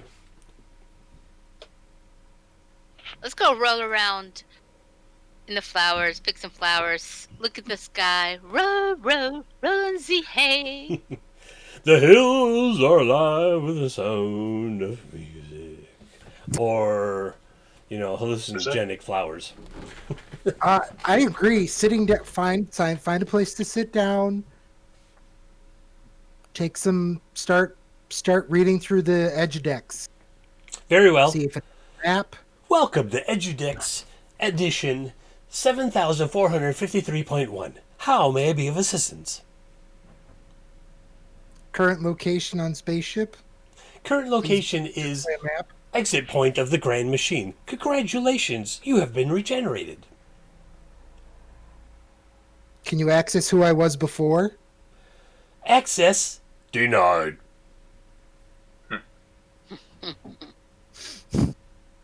I'm sitting Okay. down on the floor communing with the cube. Your Edgedex that's in your arm is also probably like a... Oh my god. Totally These like will guide us. messenger of the gods thing. Yeah, absolutely. I didn't even think about that. Yeah, 100%. That thing in your arm is like the holiest of Bibles to you. And so I'm looking around in this landscape we're at for maybe a little bit of charcoal, maybe some saltpeter, maybe some sulfur, Hello, just a few things. I am your friendly Edudex. How may I be of assistance? Saltpeter? We have not had saltpeter as a specific element for 1,762,000 years.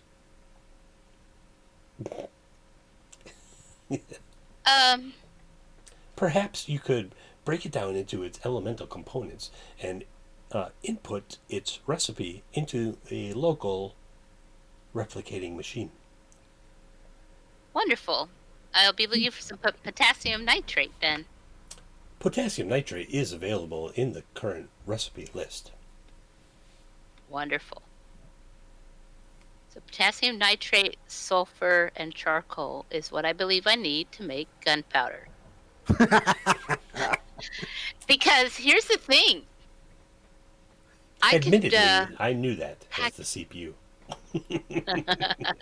Well, because here's the funny thing is, I was thinking, I could pack some gunpowder into somebody's, into their gums. Well, I'll use my drill, and maybe pack in a little gunpowder. I get to blow shit up. I'm sure The blowing up of shit is unapproved by the Grand Machine. Please refrain from detonating explosive materials within the confines of the Millennium Falcon. Do not question the ancient ones. They must be obeyed. But it's not inside the Millennium Falcon. It's going to be inside someone's mouth. It's a more contained area, local. Yeah, you just blow their head off. I gotta get snap camera so I can be a puppet too. This is literally one of my favorite interfaces. Yes, unknown citizen number one. Do you have a listing of the closest cities to us and the time it takes to get there? By foot, bicycle, automated vehicle, or transmat platform. Good thing we got motorcycles. That last thing, you're like, Yeah, I don't know what that means. What now? What platform? Let's start with the motorcycles. Very well. By motorcycle, north is the city of Cresthaven. North is the city of Lostport. North is the city of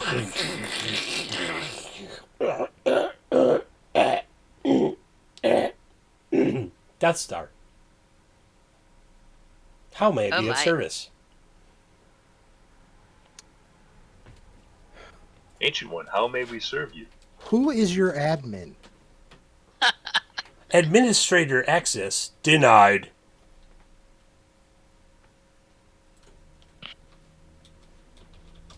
How Hello, does one tech get support? administrator access?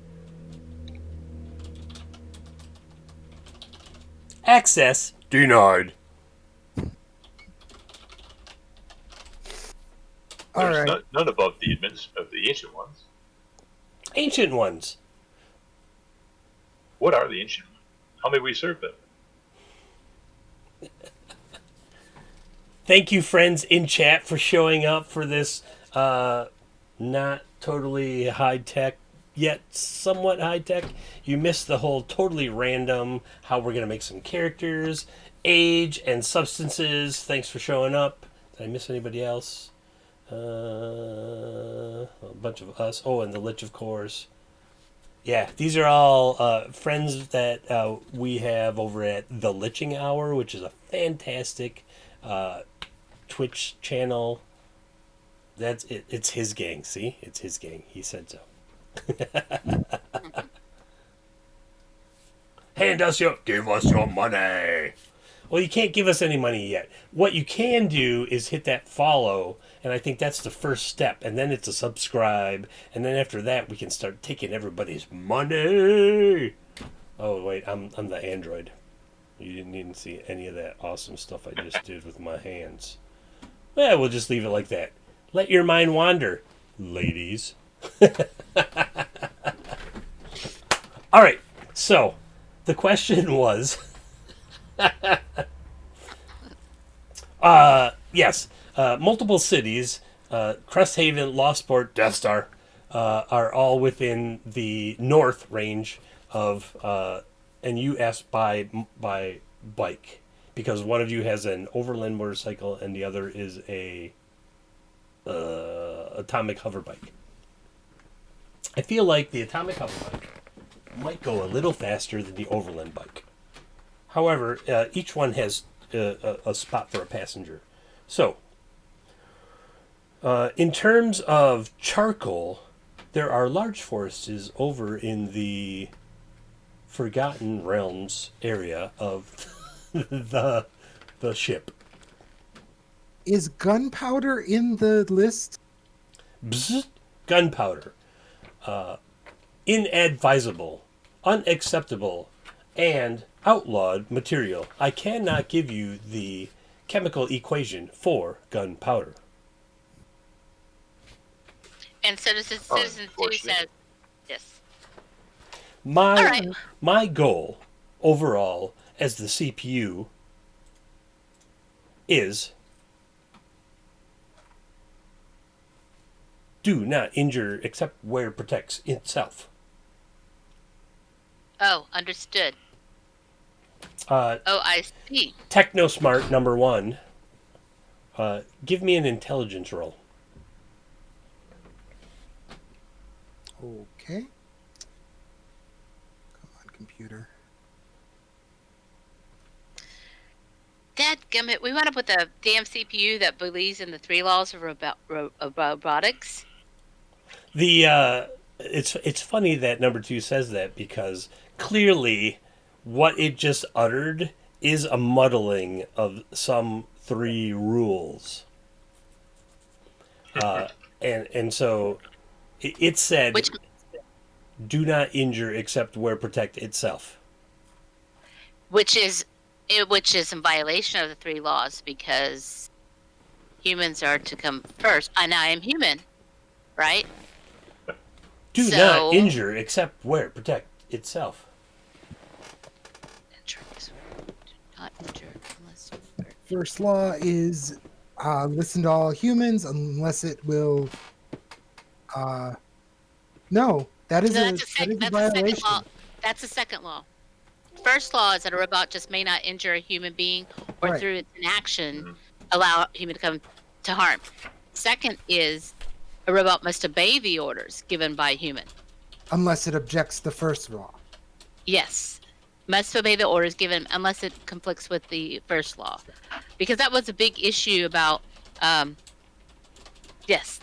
about when there was a override done simply because robots not understanding how much radiation humans could be exposed to in particular situations. They would always go in, the robots go in and pull them out. But in this case, sounds like a CPU who's a little how would you say it?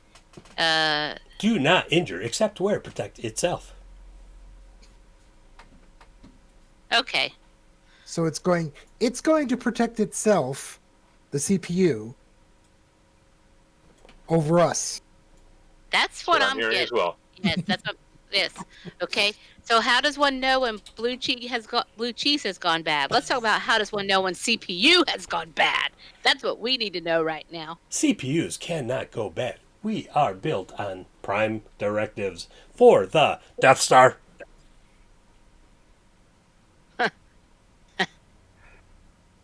Can you list the prime directives? Prime directives include do not injure except where protect self. Knew they'd be corrupt. Corrupt does not compute. Number 1, you're disrespecting the Ancient One. Please, be more respectful. Ancient ones holes. All right. Should we? Does it look like there's a day and night cycle on this thing? The day and night cycle is as follows. One half is dark. The other half is light. When will our half become night? You are neither light nor dark currently. You are outside of the day-night cycle. The diurnal cycle only contains itself within the actual cylinder. You are on the outskirts of the cylinder. If you would step forward onto the platform and decide a location, a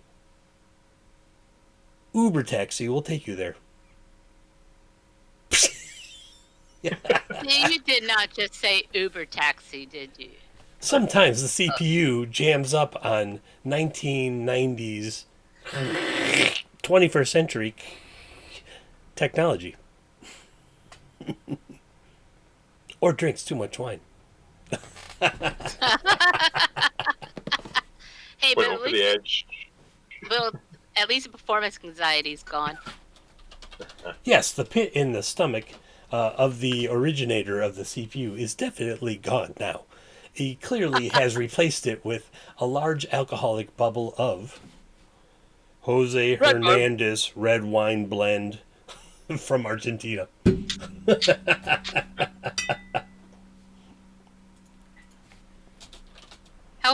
How funny. Unknown citizen number 2 is filling their gullet with rum from Venezuela. Would you like to hear a riddle? No. Yes, please. Enlighten us with your wisdom. Very well. How blue is too blue for blue cheese? If in fact it is already blue. I don't know how blue is too blue for blue cheese if it is in fact already blue. That is in fact the riddle the CPU has been working on for 7,552 solar cycles. Oh, crud. Would you prefer a different avatar? I have a more personable avatar if you would like. I'm just watching Unknown Citizen 1 just going, oh my god, Yeah. what do we get into? Unknown Citizen 1 is very emotive, is he not? He has always been, and that is why we enjoy his company in these trying times in the 70s, 1000th century.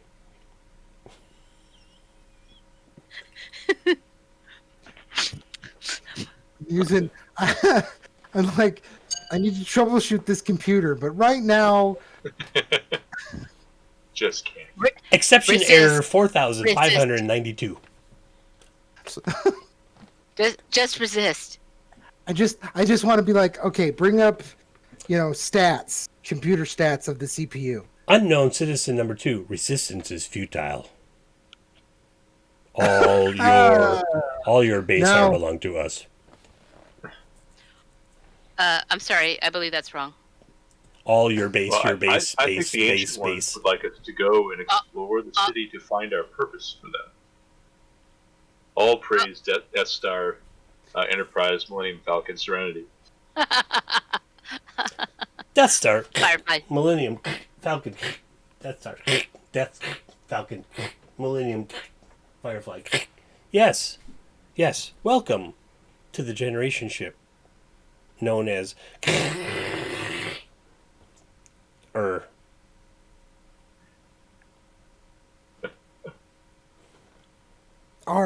Okay, we should just have it take us to the closest city. Very well. The closest city it is. Wait.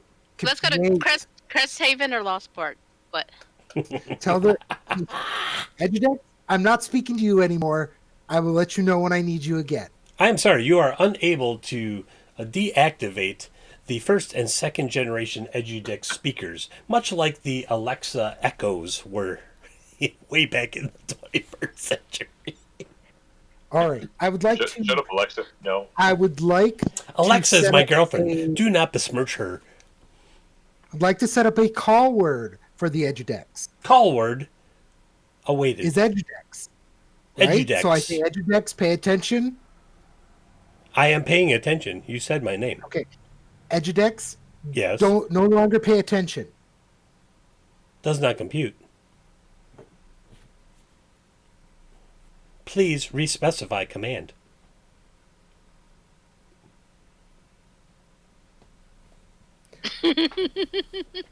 Shut. I'm not doing this. Right now, I am not.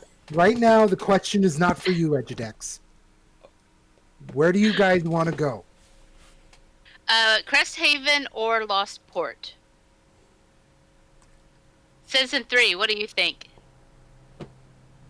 Lostport, since we do appear to be lost. Sounds Works. logical. Works for me. Edudex, please Yes. get us a taxi. One Uber taxi coming right up. And it whistles loud. So loud you're all like covering your ears. You're like, holy crap, what was that? 1, 2, you cannot leave your holy relics of motorcycles here.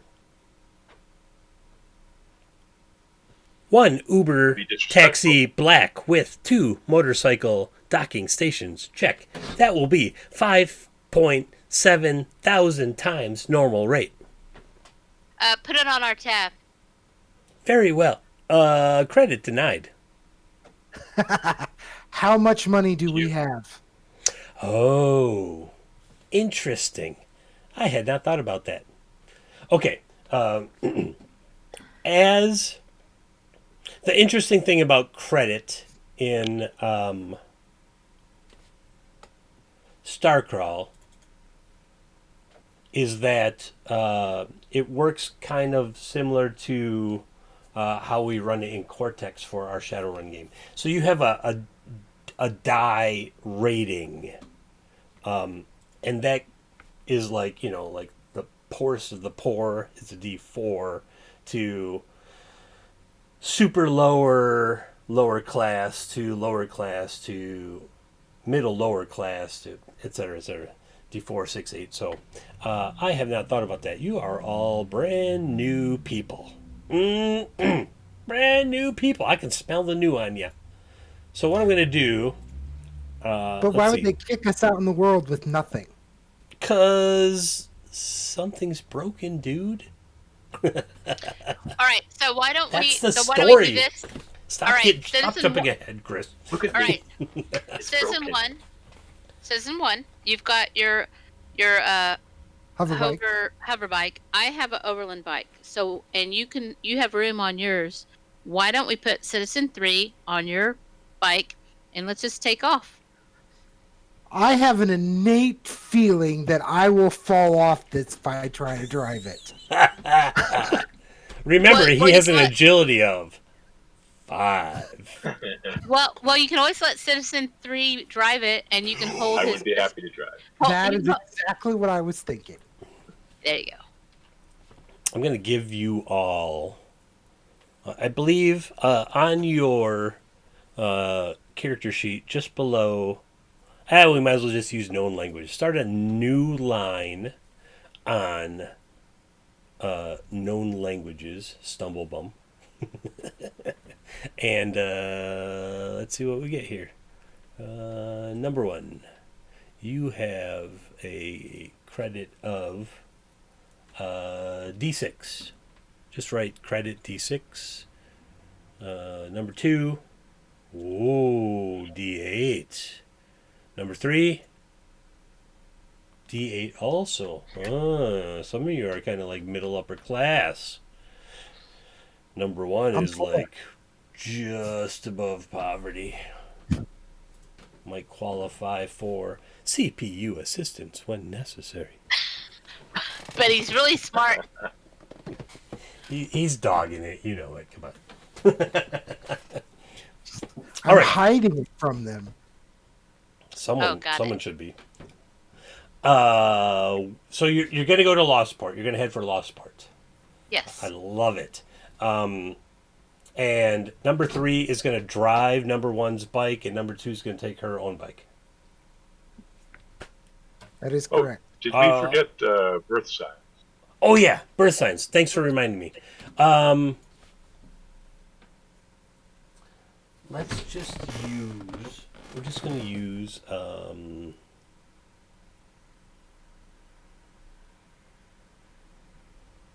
What do birth signs do?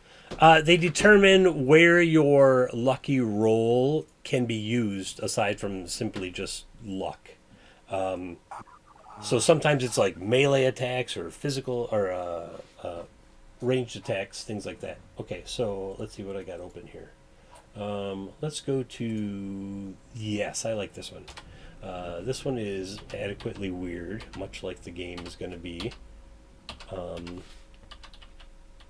Let me just pop through here until I get to... There we go. Number 1, please roll me a D30. Before we go too far, since we're all born on the same day, wouldn't we all have the same birth sign? You would think so.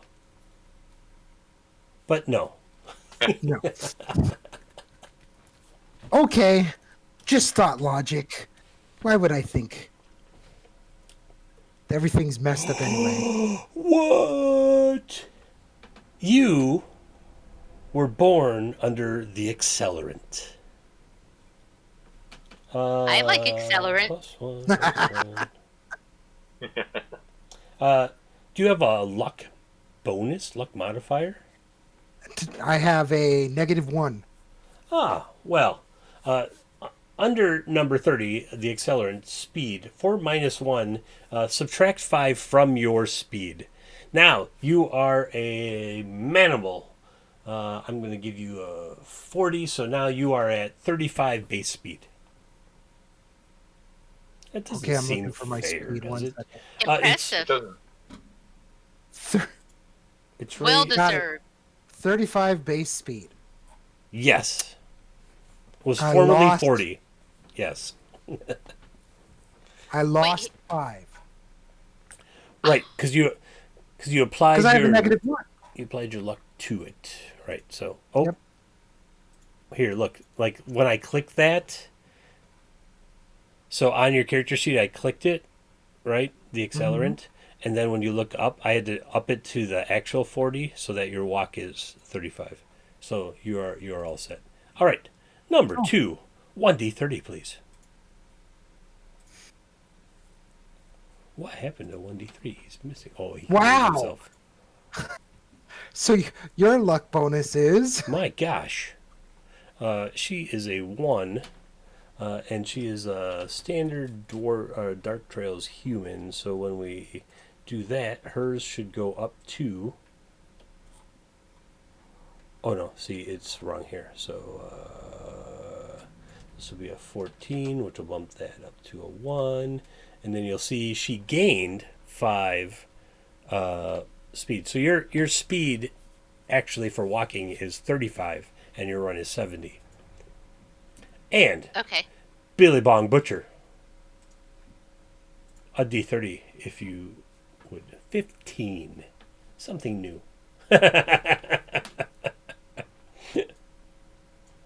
The Programmer, which is oddly realistic. No, Oh, that's I played the funny. game to get away from that. Yeah. That's like So me. That's like me and my unibrow. So suck it up. your Not fair. so your 16 luck imparts a +2 bonus to AI recognition rolls. Very good, green skin dwarf. So that's crazy. You're like super religious about the ancient ones and all their stuff, and an AI will see that in you and be like, oh, this is one we can use for greater things. Manipulate. Is that like Lawnmower Man or Easily. something? Yes. Is that like Lawnmower Man? Almost like Lawnmower Man. Hey, so Christopher, is my birth sign also accelerant? Yours was also accelerant, yes. Okay. Did I click it? I thought I clicked it. That's insane that 2 people rolled a 30 on D30 back to back. All right. That's unusual. The Generation Ship, Millennium, Death, Falcon, Star, Firefly, Jupiter 7 is available to you. You wish to go to Lost Parts. Like if you ask the CPU, if you ask the Edutex, which way give us is... a map. Yes, I shall give you Show us a map. a path Directions. that way. Can you interface with the bike? That way. Did my fish go that way or that way? Oh where? Oh where did my little fish? Cool. It points like straight off into this huge space that you're staring at, and then a little down and to the left. And when you look, you see that there are like... It looks like that there used to be designated areas, like there might have been remnants of walls or fences or something, but things have certainly gone absolutely awry since then. And instead of like a straight shot, the road that leads from where you are goes through 10 or 12 different realms or areas that you're not sure. Like you can see that they're different from where you are. You're like standing in this little chute that goes out into this massive, the interior of a massive globe, and you're like, and then it points you figuratively with like a glowing arrow, like go this way to Lostport, which is some 10 segments away, and each of the 10 segments is like a different type of terrain, give or take. There's some that run 2 or 3 or whatever, but definitely gonna take a little time to get there. All right.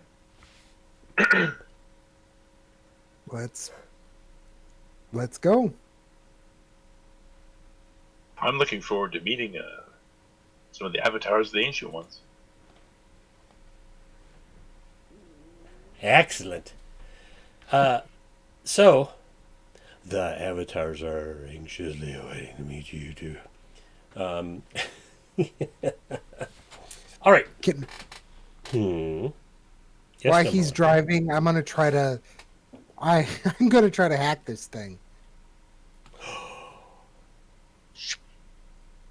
Hacking the Edudex is a ship-wide felony.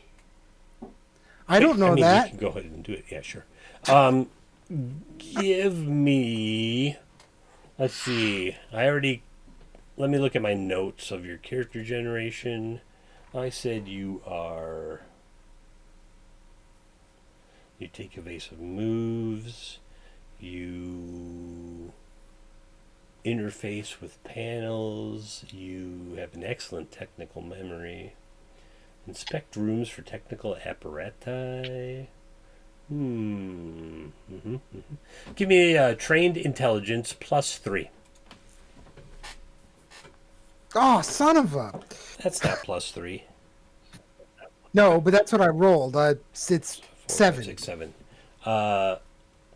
You encounter a lot of resistance that says, "Do not attempt to hack the CPU of the Millennium, Death, Falcon, Star, Firefly, Jupiter, Bebop." Okay. I'll leave it alone for now. I'll try again later once I have some more. Once I read up on some stuff. Very well. Thank you for not hacking into my inner cortex. It is already anachronistic as it can be currently. So you say. I do say thank you for noticing. Thank you for your feedback, unknown citizen number 2. My daughter earlier this week was like, "Why does Alexa keep telling us thank you for your feedback?"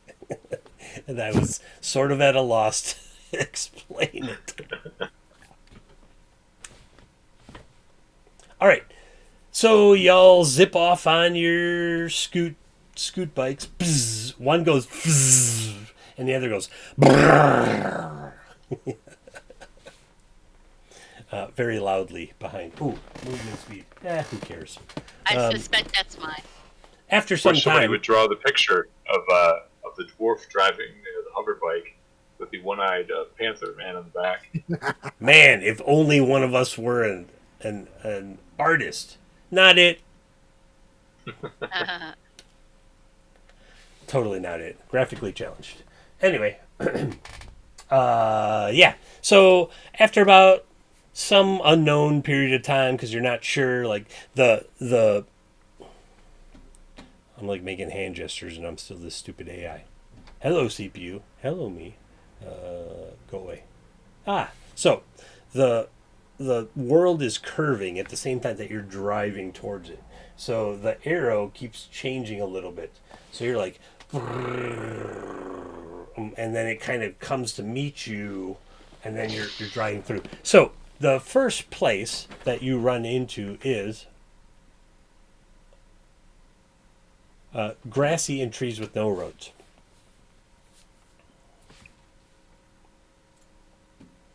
And as you're passing through it, Number 3, Michael, you're in the lead. Sorry, Billabong, you're in the lead, yes? Yes. Give me an agility check.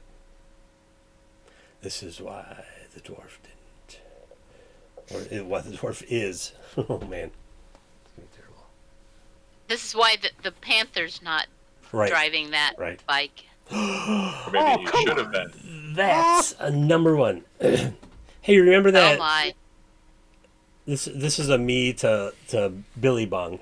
Remember that unformed idea I just had about how you wake up and you're a spy and you do that thing? Well, that just happened to you, where a pointy stick interjected itself into the front wheel.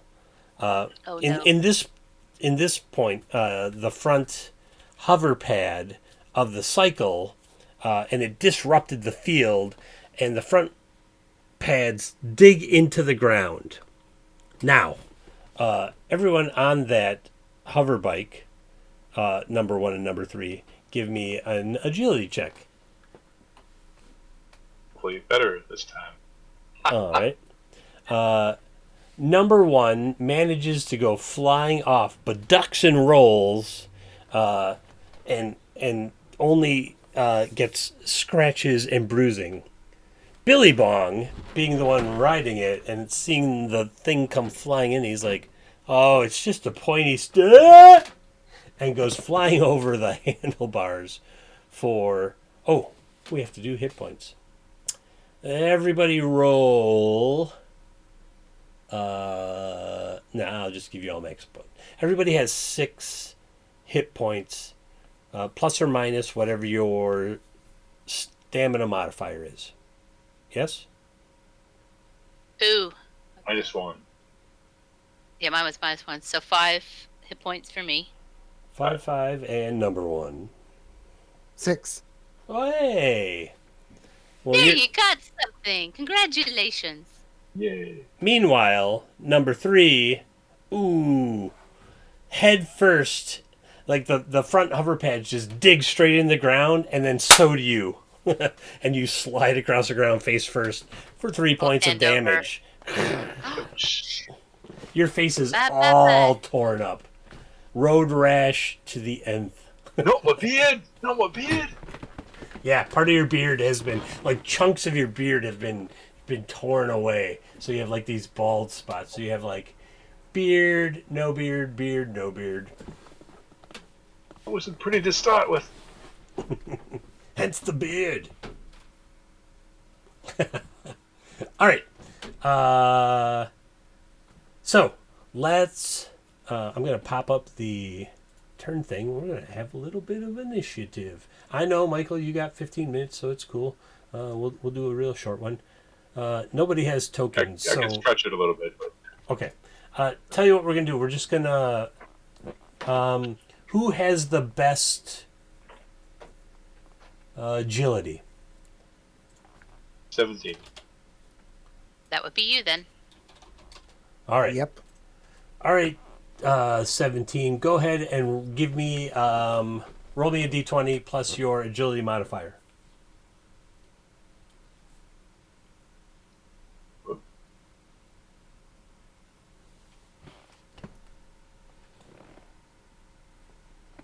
That is astounding. The team gets a 3. 3 rolls in a row. Holy crap. The bad get 14. Who's going to go first there? Math logic says the bad guys go first. So, from out of the nearby bushes comes another pointy stick aimed at 1, 2, 3. I'm going to roll a d3. 1, d3. Number 2. A 6 is not going to hit you, is it? Nope. You would just have like a 10 plus your agility, give or take. My armor class is 11. Yep. Agility is 1, so it'd be 12. Not even close. Looks like it was aimed for you, but probably came closer to number 3. Which I can't afford right I'm still now. on my bike. I am still on my bike. Right, you're still on the bike. Roll 1d3 again. Number 1, you're lying on the ground. but you're not prone as opposed to number 3. And an 11. Does an 11 hit you? I have an armor class of 11. So a pointy stick comes and chinks off your shoulder, and you're like, "Ooh, that was dangerously close." Hide armor. Yeah, right off the shoulder of the hide armor. And then another pointy stick. Oh no, number 3. That's a critical hit. Ooh. You have 2 hit points left. Dead. I mean, it's really just a pointy stick. No, you're dead. No, not me. As number 3 is tumbling off the bike, a pointy stick like impales him into the ground and stops and just like tears part of his arm off as he lies there, unmoving currently.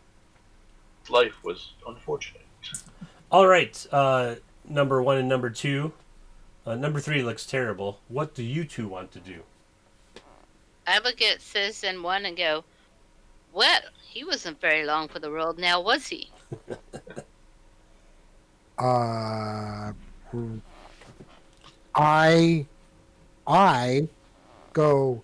jump on the back of the bike and say, go, go, go, go, go, go. Of number 2. I'm following behind you. Let's go. Let's do it. No. My bike is trashed. Oh, your bike is trashed. I just jumped on the back of your bike and like go, go, go, go. Run away. Get away from that. Let's do it. Let's go. Do this. I am Metropolis. Welcome to the city. All right, so number 1 hops on the bike of number 2, and they speed away. And I tap my thing and say, Edudex, mark position. Yep, we gotta go find a med kit. Oh. Quick. Well, I was thinking more of looting the body. Oh, well, that's true, too. He's But dead. the bond we share. Edudex position 7-5431-8762 marked. Thank you for using Edudex global generational ship positioning system.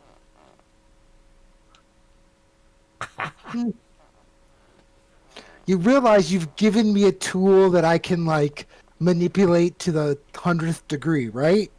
Yes. Thank you for using Edudeck 1,000,000. We are happy to We're be serving. So much trouble. Yes. And if I can fix it, that's even better. Millennium Death Falcon Star. What? Yes, absolutely. Hey, so make sure we grab that cube before we take off. No. We have to leave now because Right, but no, we'll get it. We'll get Right, it on because later. if you don't... All right. So number 2, 1 hops on and you gun it and like Splitsville out of there. Yep. Excellent. They're going to be at like a -4. Never leave a man behind. Whoosh. Never miss.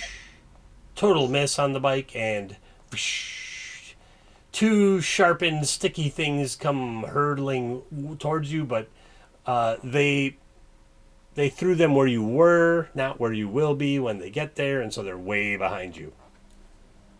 And then we roll back around to the team, and number 3, you have expired. Please,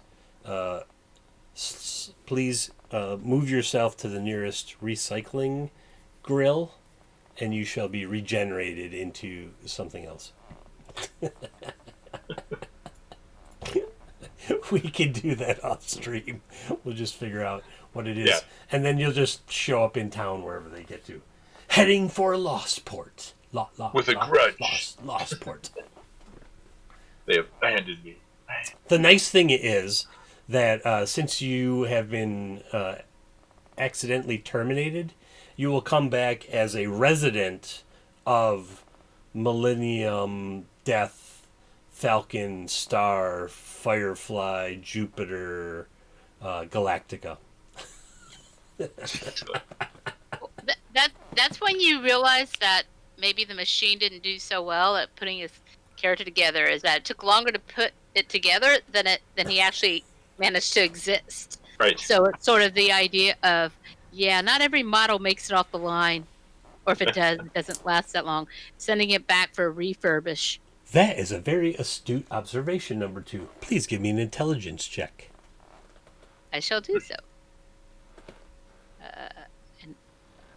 Fly me to the Meh. let me think. Rolls are not with us tonight. You ascertain exactly what you said. Huh. Longer to put us together than to take us apart. But no reasoning or rhyming behind it. This is my pineapple lich. This is totally my pineapple. If you watch the Liching Hour, he has a thing where he turns into a pineapple and then he gets to make all kinds of crazy faces like, I've seen the pineapple. I have seen and experienced a pineapple. It's quite... For this game, this is totally the pineapple. I get to be the crazy CPU of the Millennium Death Star Falcon thing game. See, I can't even remember what the hell it is. That's my database is so screwed up on this. And that's when you know that Christopher's made it into that bottle of wine. Yeah. What bottle of wine? This empty one in front of me? Just a prop. Had to get rid of that pit in my stomach of push start streaming. All right. I know Michael needs to just about get going, which is cool because... Oh, you killed me. I didn't kill you. Damn dice. You're the pointy stick. The world killed you. You killed It was the pointy yourself. stick. How dare you accuse me of killing you? I was Woodhouse 17. I was rooting for you, sir. All right. That's a crazy start to this game we're calling a Starcrawl. John Snodgrass probably rolling in his bed with nightmares of what's going on this stream right now.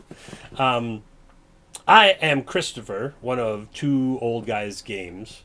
Michael the other old guy is the other old guy.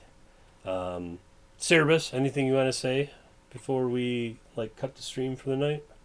This was fun. Good. Thank you very much. I'll have you know that basically I just have it, as I tend to do, and he knows this, and Michael knows this, an idea of a story, a whiff of a story.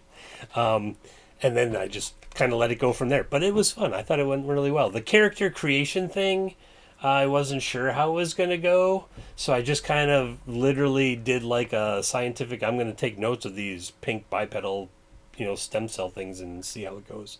And I don't know, it worked. It didn't work. It's not like I'm going to publish this product next month. Next year, maybe next year. We'll run a few more playtests. We'll see how it goes. Debbie, what did you think? Good start? I thought this was kind of fun. I will say that I am a 2 old guy games fan. And this was my first ever Twitch live stream to participate in. I've definitely been following the Liching Hour and Defenders of Cobalt, and because Christopher's invited me to come watch those before. And so what I love about this is we're trying something new for me. I'm very much a noob to DCC RPG, so I love how it's just kind of something to be fresh, be creative, welcome to the community. There's a lot of veterans here, and it can be intimidating, but yes, I have my rum and my wine as well. So, no, this is awesome. I love it. I love the creativity and how we create our characters. It was entertaining. I'm looking forward to doing this. Let's do it every week. Great. And maybe next time we can blow something up. Every other week, right? Yeah, I was thinking every other week for starters for this particular game. We'll see how it goes. I thought this went pretty well. I literally just had tables of where I pulled from 6 or 7 core rule books, and depending on where you rolled is what you turned into. Now, from here on out, instead of regenerating at the rejuve vats, in order to help the story along, whoever dies will end up being already a citizen of somewhere in the generation ship. If, in fact, it is a generation ship. No one seems to know just yet, including me. It's literally like whatever ship or craft the PCs are on has flown into and become stuck. Can't read anymore. Spoilers! All right. Thanks, everybody. Thanks, Lich and Yes. Thank you, everyone. Age and Substances and everybody else that stopped by. We're just trying to rack up some streaming hours so that we can work our way towards partner and affiliate, and I don't know which is which. I just know there's like it's got to be like 100 of one or 100 of the other. So here was our first couple hours, and hopefully we'll all be back here in 2 weeks. Yep, works for me. Cool. All right. Thank you very much. Have a good night. All right. Let Night. me find Yep. this interface. I should have been prepared. Next time, note to self: be on the screen before you say you're going to sign off.